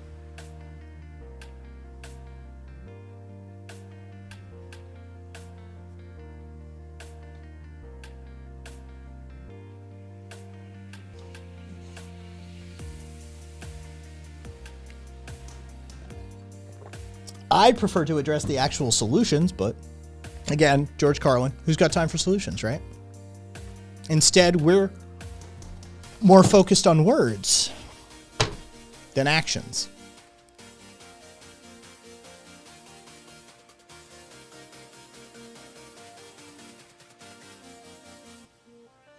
Again, I'm sorry. People act like nobody else has fucking pain in their life.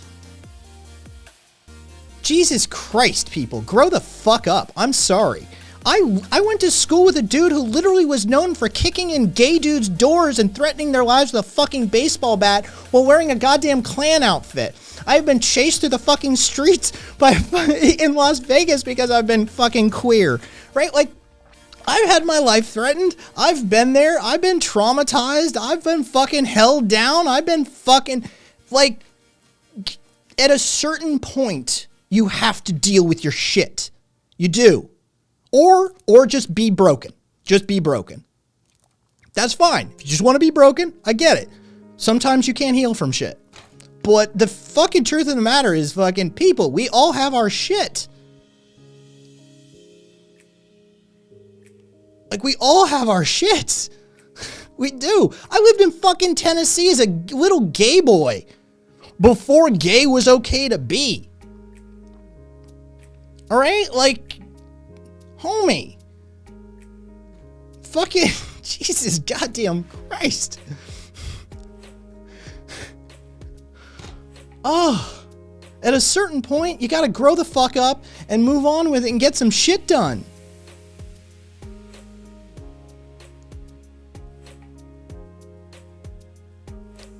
And what I'm arguing for is actually getting some shit done.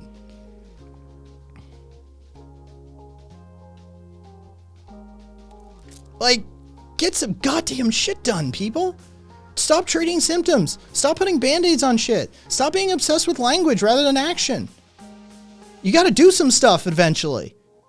Get on a fucking street and make a goddamn sandwich. Fucking... Instead, you know, hashtag cancel random streamer because word choice. Yeah, that definitely made a change in the world. Meanwhile, Virginia's out there trying to make it illegal, or make it legal for fucking people to just de-home gay people. Virginia, the state, right now, is trying to pass legislation that would make it perfectly legal to just deny housing to gay people. But hey, let's argue over pronoun usage. I'm sure that won't matter. Like, guys, like, has anybody been paying attention to shit that's going on around us? Like, we have to have a priorities list here. We have to have a priorities list, and our priorities are fucked up. Our priorities are fucked up on the left. We are super obsessed with image, and we are super obsessed with, like, surface level shit. We are super obsessed with, like, litmus tests and purity tests. We are super obsessed with symptoms rather than causes. We are, oh, it is starting to annoy the fuck out of me. I was talking, you know what? I can't talk about that conversation. Never mind. I was having a conversation in real life. I can't get into it. I'm sorry. I almost dumped into it, but that's some shit that's happening IRL for real. Trying to get some shit done there. But, you know, we don't talk about, I don't talk about the stuff I do in real life in activism form because that is an OPSEC issue for me. That's how you maintain operational security. That's how you make sure you can get some shit done. So rather than have a whole bunch of assholes fuck stuff up. Because fucking, it's all it takes is some 3%er group, some fucking Kiwi Farm shit, some fucking 4chan shit, or even leftists on fucking Twitter throwing you to the wolves because they disagree with something you said. Fucking, Jesus goddamn Christ, we are obsessed with all the wrong things.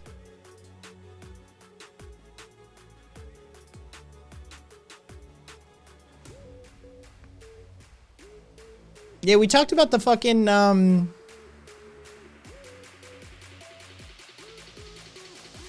the Institute of Sexual Sciences in Germany last week. Yeah, we were talking about the whatever the fucking Gesundheit name is. Dude, that was a fucking name. Yeah, we were talking about the Institute for Sexual Sciences in Germany that the Nazis fucking torched.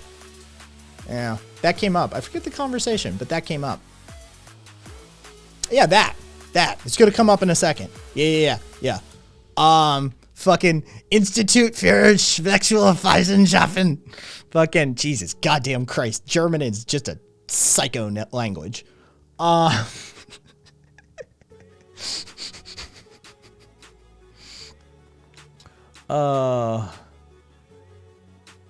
mean, it's not bimodal. I mean, you can make an argument at least that it could be like you could make an argument for primacy versus like secondary, but even then you'd be on like mildly shaky ground based off numbers. You'd be fucking, oh man. It's primarily not. You'd have to really fucking asterisk that statement, Caleb. You'd have to couch that statement in a lot of fucking clauses before that becomes workable. Yeah, like it's just not. Like it's just like it intersex. How many different types of intersexuality are there at this point? Like I'm not up to date on these, but dude, the intersex crew has like a whole bunch of different types. 3 at least. Yeah, like it's 3 recorded. So yeah, it's like not even close to bimodal. Oh God, science has no, wait, did that get said? Science has no bearing? Trans science has no bearing on my stance. Okay, well, I mean, it's at least a version of it that he's like trying to defend and couch. I think science is science. I didn't know the trans community has like their own independent type of science. That's interesting. Y'all got an institute, or you got some shit I can look up? That's the joke, Checker. That's the joke.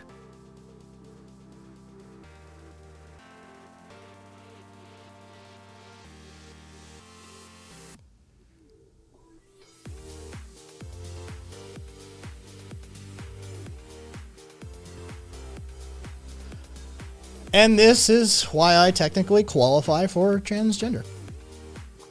I'm demi. I don't necessarily align to the societal definition of that's the societal definition that would be aligned to my assigned sex. I flow freely when I choose to. I stay near one end of the pool for the most part, but I am free to go for a swim if I so choose. I don't hold on to that the same way many do. There's people like Caboose, who is most assuredly cisgendered. He identifies solely with his male masculine role and the traditional societal constructs that go with it. I, on the other hand, have some variance. Wiki lists 22 conditions that have been termed intersex in the literature. Yeah, that's the number that I was more expecting, Shay. Yeah, dude, the intersex list alone dictates that there's like a lot. Bimodal doesn't work.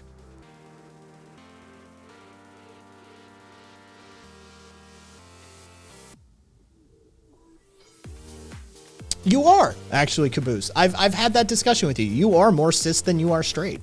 Yeah, because you've got some leg room. With your like catboy, femboy, furry stuff. Yeah, you got some room to breathe on that stuff. But yeah, as far as your gender goes, yeah, you're definitely. Well, that's why I told you, Caleb, you didn't asterisk your statement even closely to correctly to try and make that argument then. The argument that you're attempting to make now is closer to the argument you should have been attempting to make earlier that would have given you more breathing room. So, like, you know, yeah, you're having to pivot and change now.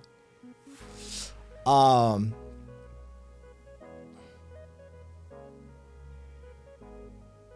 many redheads are there? What's the birth rate on redheads? Che, do we know? What's the birth rate on redheads? Those soulless fucks. 4% of the global population. Interesting. What percentage in Ireland? It's like 4% global, but when we as a ginger, fuck you. It's not like it matters. Your condemnation means nothing because it will not reach the ears of God. I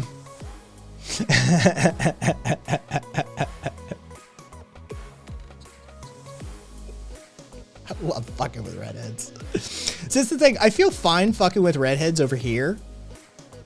Because we don't have an issue with it. We don't have an issue with it. Like, being a redhead in the US is just being a redhead in the US. We've got blondes, we've got brunettes, we've got black hair, we've got redheads. Like, it's just literally not a thing. We poke fun, but it's just the same way we poke fun at everyone. Dude, it's an actual thing in, like, in the Isles and in, like, Europe. It's a whole fucking thing to be, like, a ginger, right? Like, dude... It's so not serious over here. We don't give a shit. It's like, yeah, we poke fun at the redheads, but holy shit. I mean, they look good, by the way. Redhead's hot. Caboose. Wait, no, Caboose.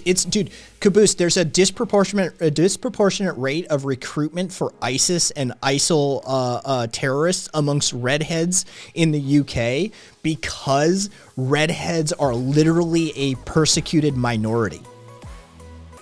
It's insane. Like, they literally give a shit over there. It's a fucking form of, like, racism. Yeah. It's a real thing for them. It's crazy. And over here, it's just like, yeah, it's a fucking redhead. Some people are redheaded, some of them are blonde, some are fucking brunettes. Like, what does it fucking matter? But yeah, it's a real fucking thing over there. Yeah, UK. It's the UK. Dude, they fucking persecute their redheads. And there it is. There's Alex confirming for you as a redhead. Oh yeah, it is. The shit you get for being ginger in Ireland is fucking insane. Yeah, it's a thing over there. Honestly, it's hilarious. It's like, dude, they're fucking... Yeah. This is my argument. It doesn't matter. Human beings will find the division. They'll find the difference. Right? Like, they're all fucking pasty ass white fucking people, right? And what do they do? That one's got redhead. Burn the heretic. Right? Like, yeah, it's insane. It's fucking insane. They're all, Euro's looking at Yanks. How racist. Yeah, I know, right? Euros when Roma people exist. Fucking genocide time. Not off the top of my head. No, I don't know fucking what the redhead thing is.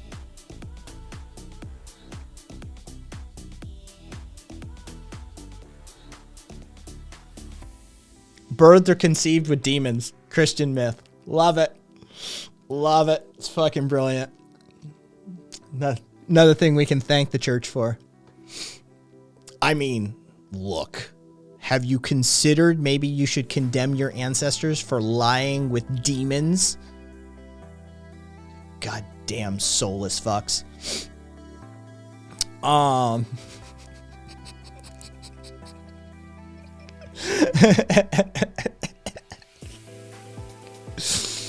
Oh, fucking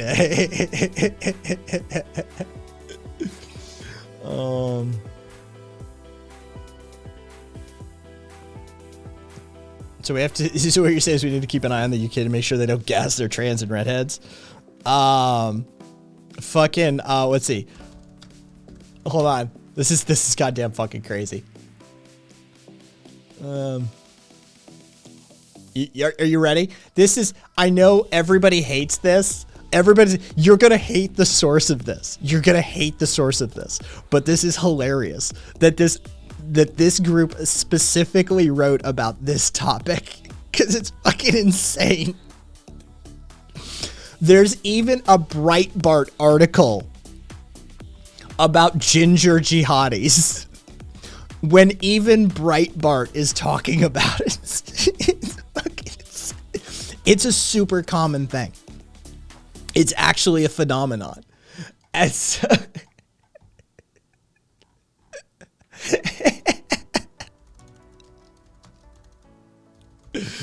oh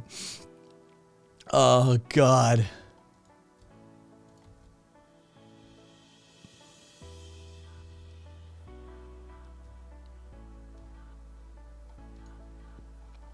Let's see. There's a Hindu paper that wrote about it. There's a redheaded website, Red Haired Roots. There's literally a fucking redhead website called Red Haired Roots, the history and culture and legends of red hair. And they wrote an article on the ginger jihadi phenomenon. All right. Like, this is super fucking, like, dude, y'all persecuted your redheads so hard that they started siding with ISIS.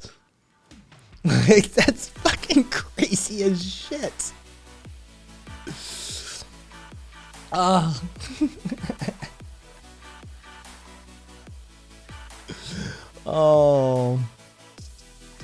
How's that upload going? All right, fair enough.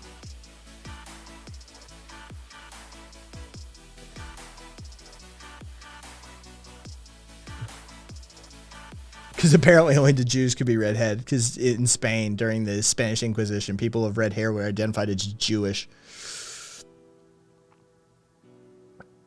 Probably, Caboose. Probably. Yeah. Turned down or just couldn't get some. Straight up. Yeah. Fucking.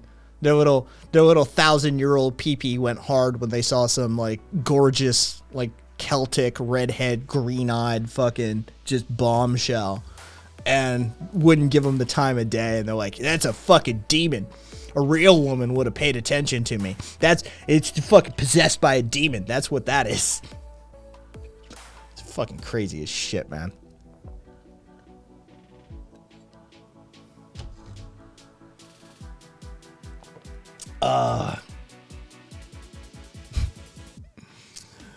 Red ginger jihadis. That's why you got to keep an eye on Alex. Ginger.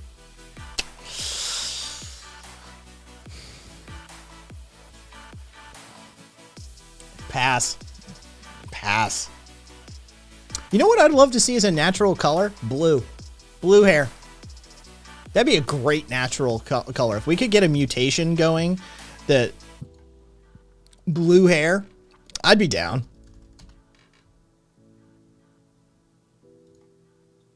Like,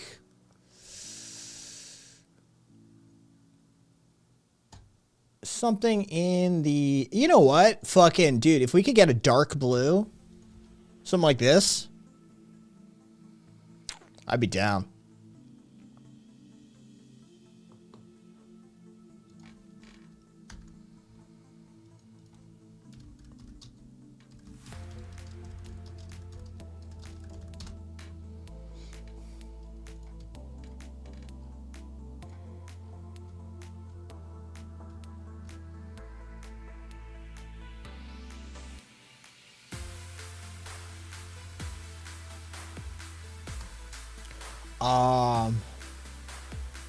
Yeah, it's not even the melanin, it's the amelanin that would be probably the trick in that one. But yeah, no, we'd have to do some tinkering.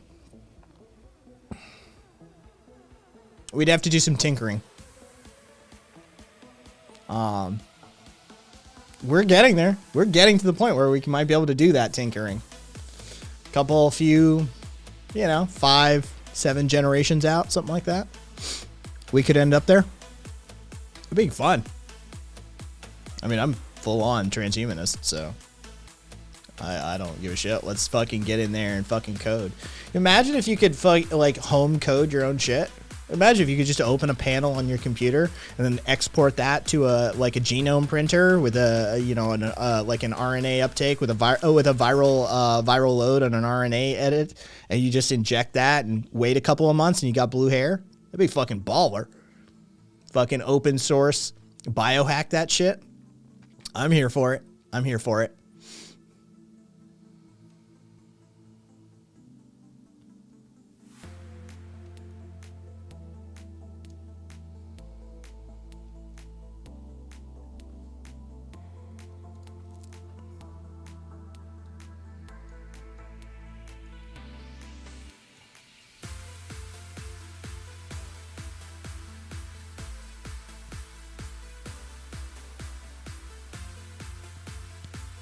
Sorry, Alex. It happens. I could ask about comorbidities and stuff like that, but there's no point. Dead is dead. Sorry about that, man.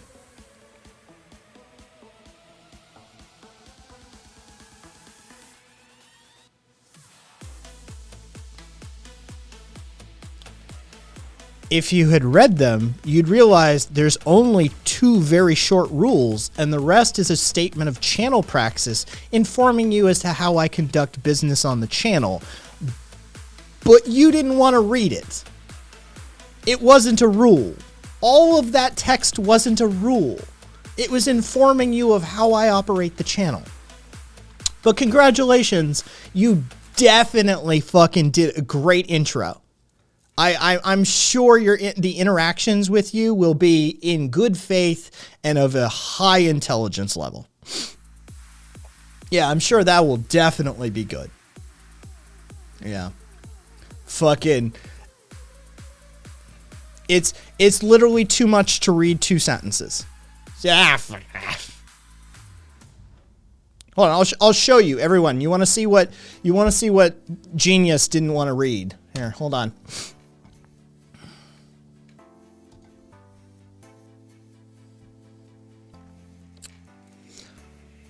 This channel often welcomes debate between disparate ideologies and positions in an attempt to create a space to change minds. And while we uphold standards of civility, we may encounter topics, perspectives, and phrasing which stand in stark contrast to your opinions. And with the channel's goals in mind, this will not always be a safe space for marginalized communities.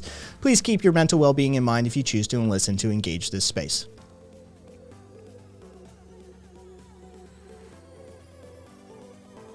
That's it.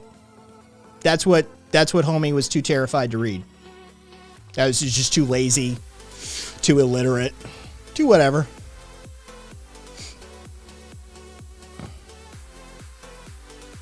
No, Ross, it's not rules. It's not. Will Alexander! I feel like I gotta eat a huge lime right now. Everyone who likes limes feels the same way. Type huge lime in chat. What's up, Will Alexander? Oh, Ambrosio, good luck. Make a delicious breakfast for your mother. And ciao. Alexander, as always, I love you, my man. So please, I can't wait. What do you bring to our shores? Who was this person? I don't even remember their name. I never remember these fucking persons' names.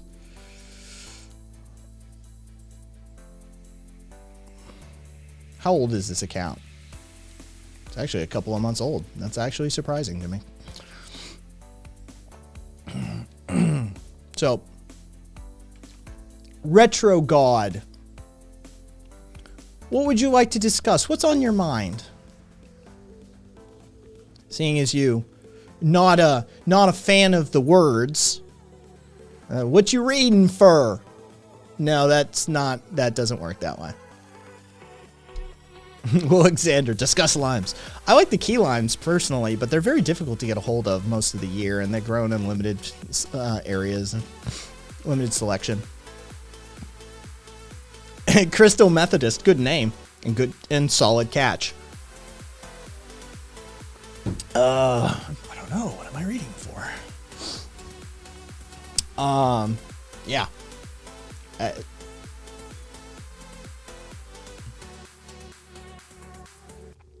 It's always, we had a couple weeks ago, I'm still a little traumatized, still a little PTSD'd out by it, Methodist. Somebody unironically do the what you're reading for bit without knowing the bit. Like, they were literally in chat, like, why would you read? Like, what's the point of reading? Like, we were all so just left gobsmacked. Riot Andromeda, thank you for the follow. Sorry the alert didn't pop up. I turned them all off when we were doing theory reading. So actually, let me re-enable that stuff. But Andromeda, thank you for that follow. Let me do a little fucking thingy thing here and go through my bot.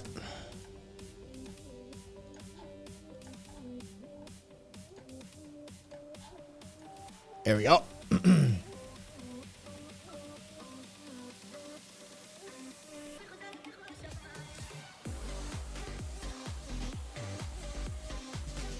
Oh no. Yeah, no, unironically, they were in chat like, why would you, why? We were discussing, I think we were discussing like something epistemological. And like, you know, multisyllabic words, scary, oh no, that sort of thing. And they're like, you're all just a bunch of nerds who like know stuff, huh? And that definitely got the room's attention. I'm like, yes? It's supposed to be an insult? Like, knowing things is now bad? Like, it was, oh, that was a painful fucking, that was a painful conversation. We left that one just sort of a little twitchy as a community. That's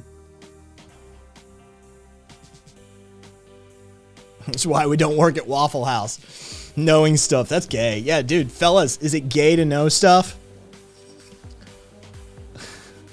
God, we're fucked. Oh, we're fucked. That I agree, Checker. That I agree. Reading's for nerds.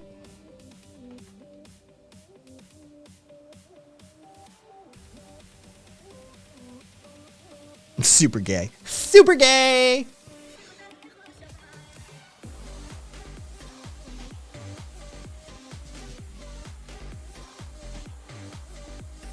So, I still don't know what Retro God wants to speak to me about. You apparently need you apparently require a level playing field. Yeah, no, that's not happening without me knowing why the fuck I should even talk to you. Who the fuck are you? Like, what do you want to discuss? Like, I've never spoken to you before, and why should I speak to you at all? Like, what do you have to discuss with me?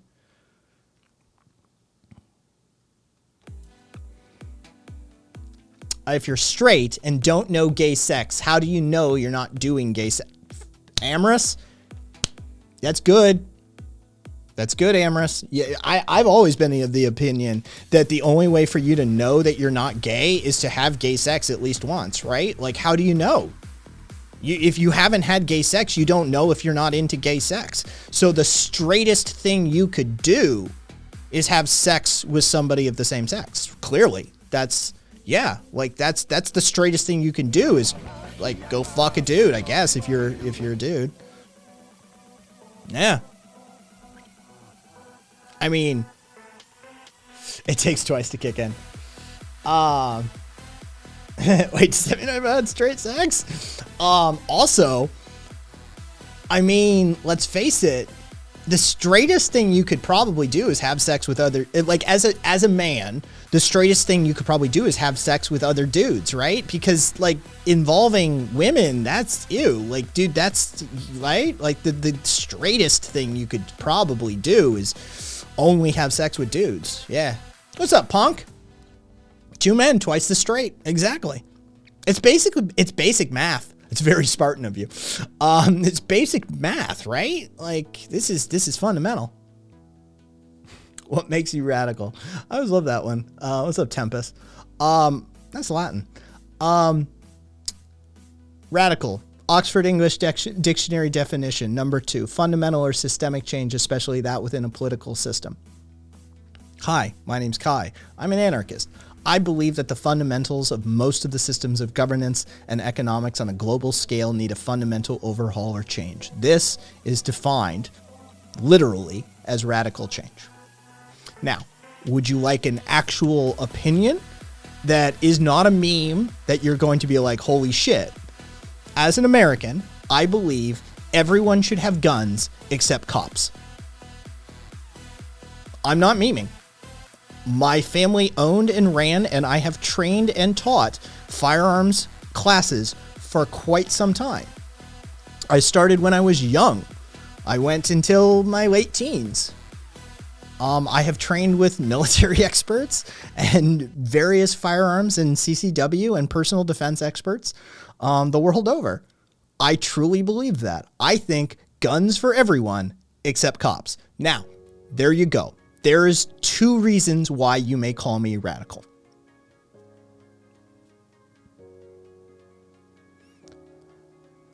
Oh, how am I partaking in those fundamental radical changes? I advocate for the methodology that is of my creation, Thursdayan methodology that is born of a multitude of theories. I have been a direct activist on the streets since, almost 20 years now. Almost 20 years. I started by being an Occupy organizer, and then I moved into more direct action involved within the anarchist community. I have been involved in theory. I've been involved in teaching. I've been involved in community organizing. I've been involved in setting up mutual aid networks. I've been involved in teaching people the various tools, techniques, and tactics of an anarchist over 20 years.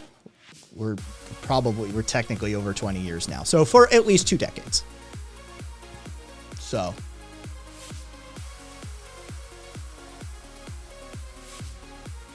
Arm the poor, you fucking cowards. I think every marginalized, oppressed community should be armed. I do. I think black, trans, male to female probably should be like armed with fucking like Tommy guns. Based on the rates of murder, rape, and suicide in this country, especially of black trans women, they need like artillery, like they need full on like air support called in from a fucking drone overhead. So, yeah.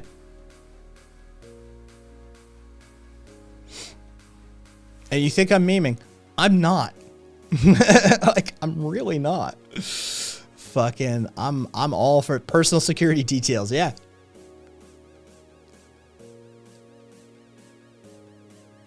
I'd recommend shotguns. I mean, Hunter, my dude. Yeah, like that's God made man. Colonel Colt made him equal. Simple as that. So there you go.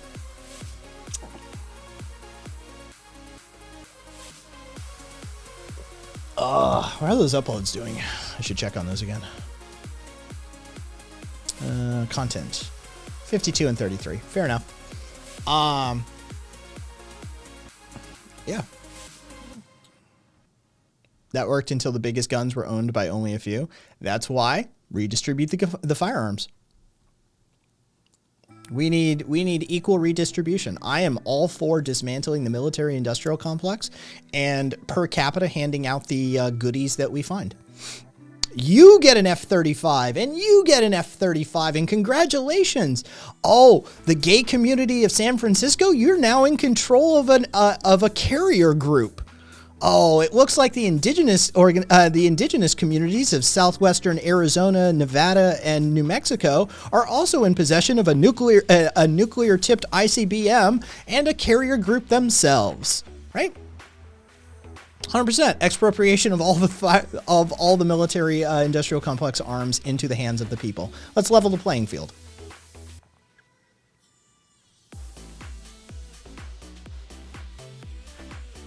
So, yeah. Guillotine. Guillotine.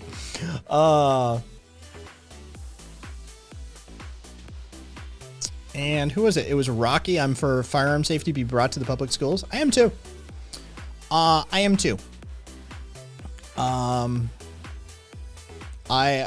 actually believe that we should probably in the U.S. teach firearm safety somewhere around the age of 8 is probably when we should start that training.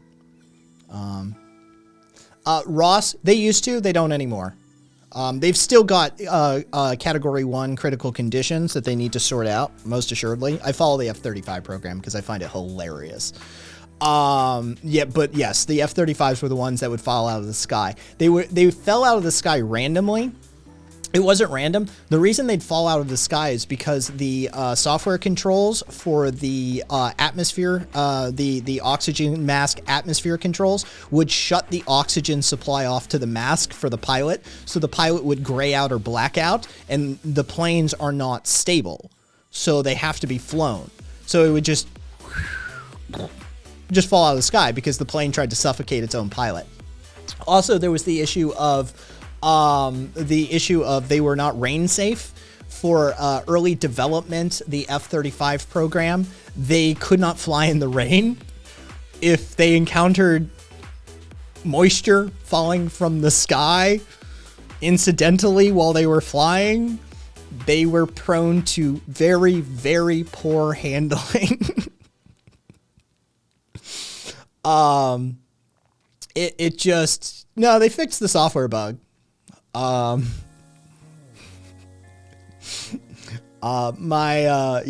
my favorite thing about the F-35 program though.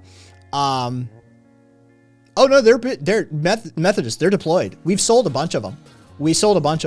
Australia's running them. The UK's running them. Israel's running them. Oh God, I think we might have sent some to Poland even. No, we're selling them. Yeah, they're deployed. We sell them all the time. My favorite, and that leads into my favorite thing about the F-35. The F-35 is DRM'd. There is digital rights management embedded in the command and control system of the F-35 plane. And when you attempt to start the plane up, the startup procedures for the F-35 get routed through a series of encrypted military communication satellites and dial home to the U.S. Command and Control Center for permission to fly.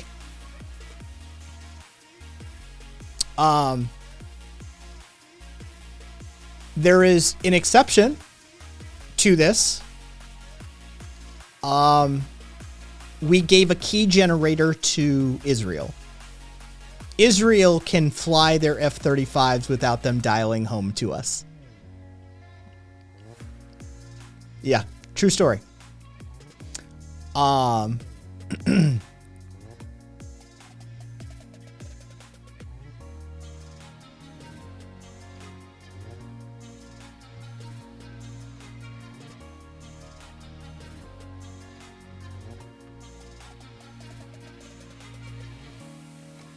Oh, we have instant bypass for ours, I'm sure, Astral.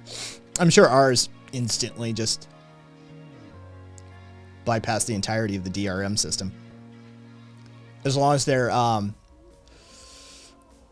I'm thinking it's probably very much like the Nissan GTRs, that they're aware of where they are in the world. And so if they're on a track, they release certain limits on the car automatically. I'm guessing that if that F-35 launches from a U.S. military base, it doesn't do a whole lot of the checks that it does for a plane taken off out of Australia or some shit. Yeah, I'm pretty sure that plane is aware of where it is, and based on that information, it probably restricts or de-restricts. But yeah, for a time, it couldn't carry enough ammunition to support the weapons platform in the form of the cannon the machine gun that they had mounted to the front. The machine gun in the front couldn't interface successfully with the command and control software because something to do with the firmware was fucked up. Yeah, the F-35 is a hilariously bad program.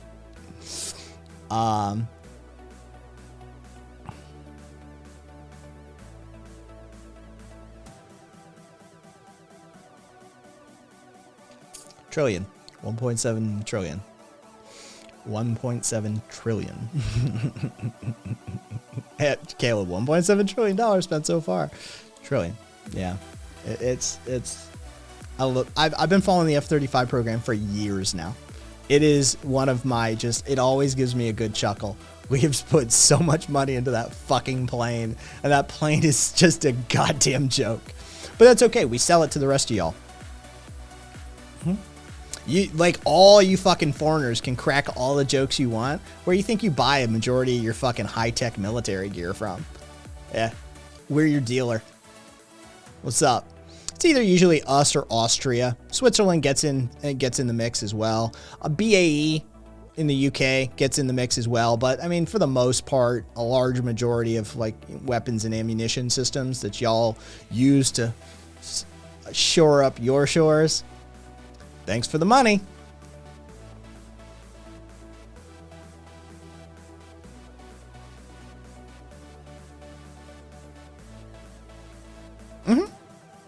Yeah. Like, the U.S.'s military-industrial complex is the, evil Satan of the world. But the fact of the matter is like, y'all's countries are propping it up. What do you think? I mean, we buy it, sure. But, I mean, we pay for a chunk of it, sure. But, I mean, Australia buys, like, fucking $800 million worth of missiles at a pop from us.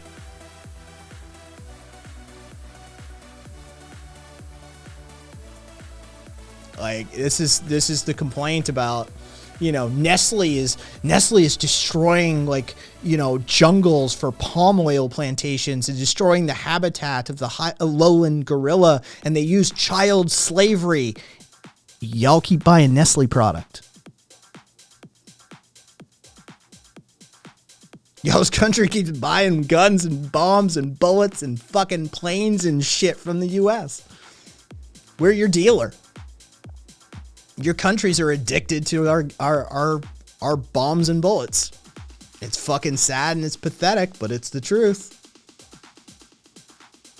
Oh yeah, our discounts, dude. What we sell at discount, dude. Our like secondhand military sales are intense.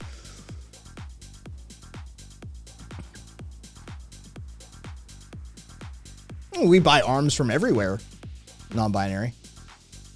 We want everybody's gear. In addition to our own.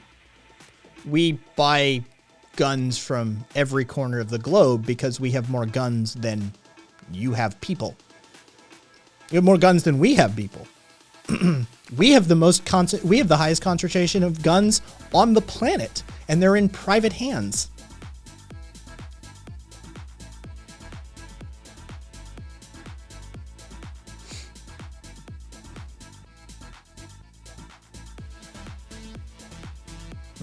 Yep, and that.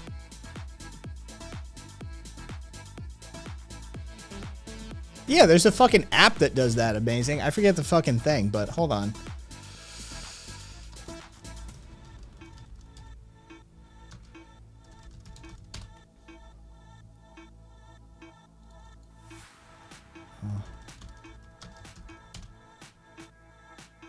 I think it's Boycott. I don't know if it's Boycott.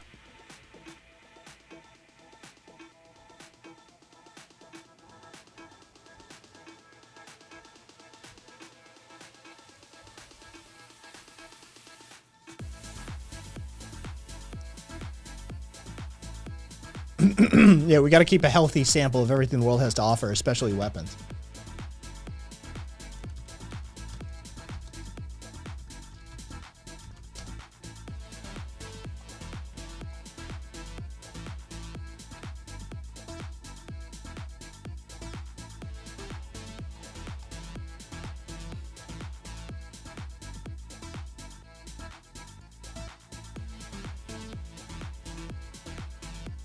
What if Liechtenstein decides to attack? Oh. CD Keys is out of stock of Project Zomboid keys. I mean, I don't know what the fuck CD Keys is, but I'm guessing it's probably the same source as like, it's probably a source of stolen keys, frankly.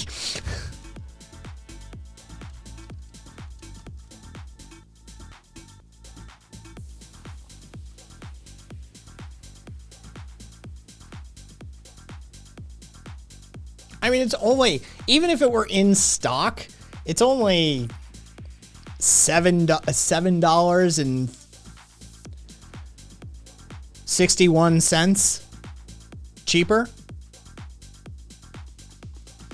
Holy shit, you can PayPal in 4 interest-free payments, $12.39. Dear sweet Jesus. Behold the future of French air supremacy. Yeah, what you got? Let's see it. It's just a mock-up. It don't even...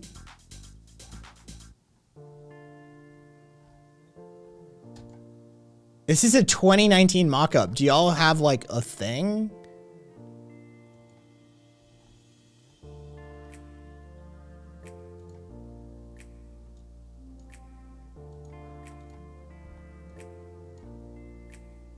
These are the shittiest goddamn fucking 3D renderings I have seen in my life. What?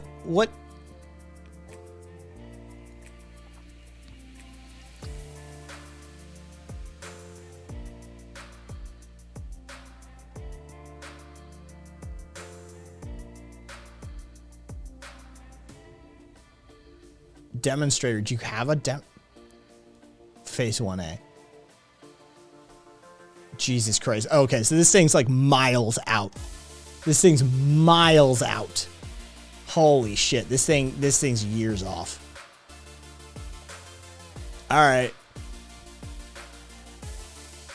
Oh, it's going to carry drone swarms though. They plan.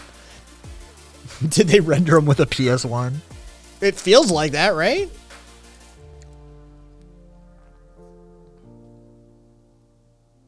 If fucking A, it feels like that. Jesus Christ. First phase of research. Well, I mean, it's first 1A phase has like maybe been entered into last year. So yeah, it's a ways off. Got Punk, good luck. I mean, I would never actively encourage you to fuck up the Kellogg's manufacturing process, but you know, if it did happen, I wouldn't be too broken up about it. So, either way, have a good day at work, God.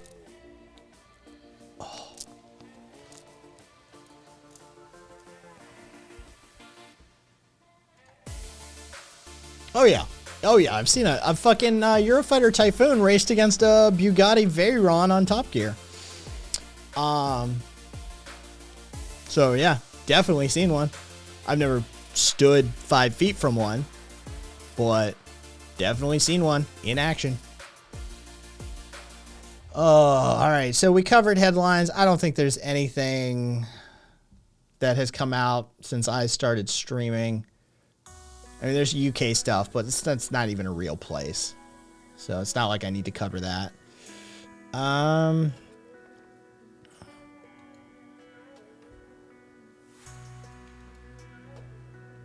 then let's see. We got a reading. We got a couple of chapters read in Rules for Radicals. And let's see. Hang on. Refresh this. Yeah, I don't even know what I saw. What was the UK thing? Hang on. Oh God, fucking, it's an EU report. Wow, thanks. It's not like I have a camera feedback in front of my face to tell me that. That's, hold on. No, I don't have that turned on right now. So, let's do this one. Yeah. See. I have a whole thing here that shows me, and normally it wouldn't be toggled to that. Normally it'd be the camera plus chat over here, so I can see what's actually happening on the screen. But thanks for informing me. I couldn't tell from literally pictures of myself. But yeah, apparently it was some EU report concluding that UK citizens weren't fully informed on the implications of Brexit. So, is what it is. I know, right? Shock. Fucking shock and awe. Oop, nope, wrong one.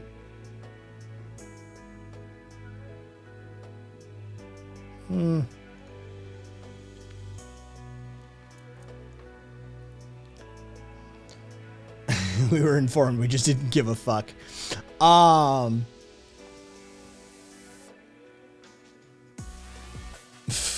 many times you gonna join, Crystal Methodist? Let's see that. Yeah. Anybody got any streamers under like 10? You know what? I may not even raid you guys out. I didn't want to raid you guys out last night, but public fucking bullied me into raiding someone. So if anybody's got anybody who's got viewers under 10 right now, I'll consider it.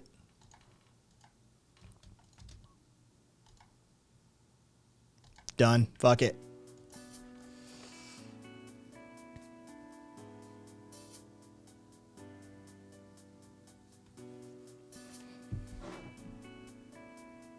Nine of you are lame, and I'm calling you 9 out.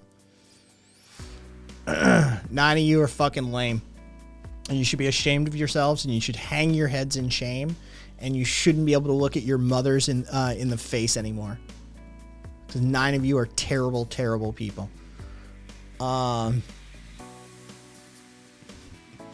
Tomorrow is bad movie night. Tomorrow's Friday. We get high, we get drunk, we get just fucked up after a week of Doom, and there's usually like 20, 25 of us these days hanging out on VC on the Discord server after tomorrow's stream. Tomorrow's stream is 5:30 p.m. Pacific time. Figure that out for your fucking self. Yeah, that's what we do on Fridays is we do Doom. And we do a bunch of fucking, like, holy shit headlines and maybe some theory if we feel like it. And then we go get drunk and stoned and fucking hang out in voice chat on the Discord server and watch really, really shit movies. So that is that. Astral, thanks for the sub. I will catch y'all later because it's about to raid out. Bye.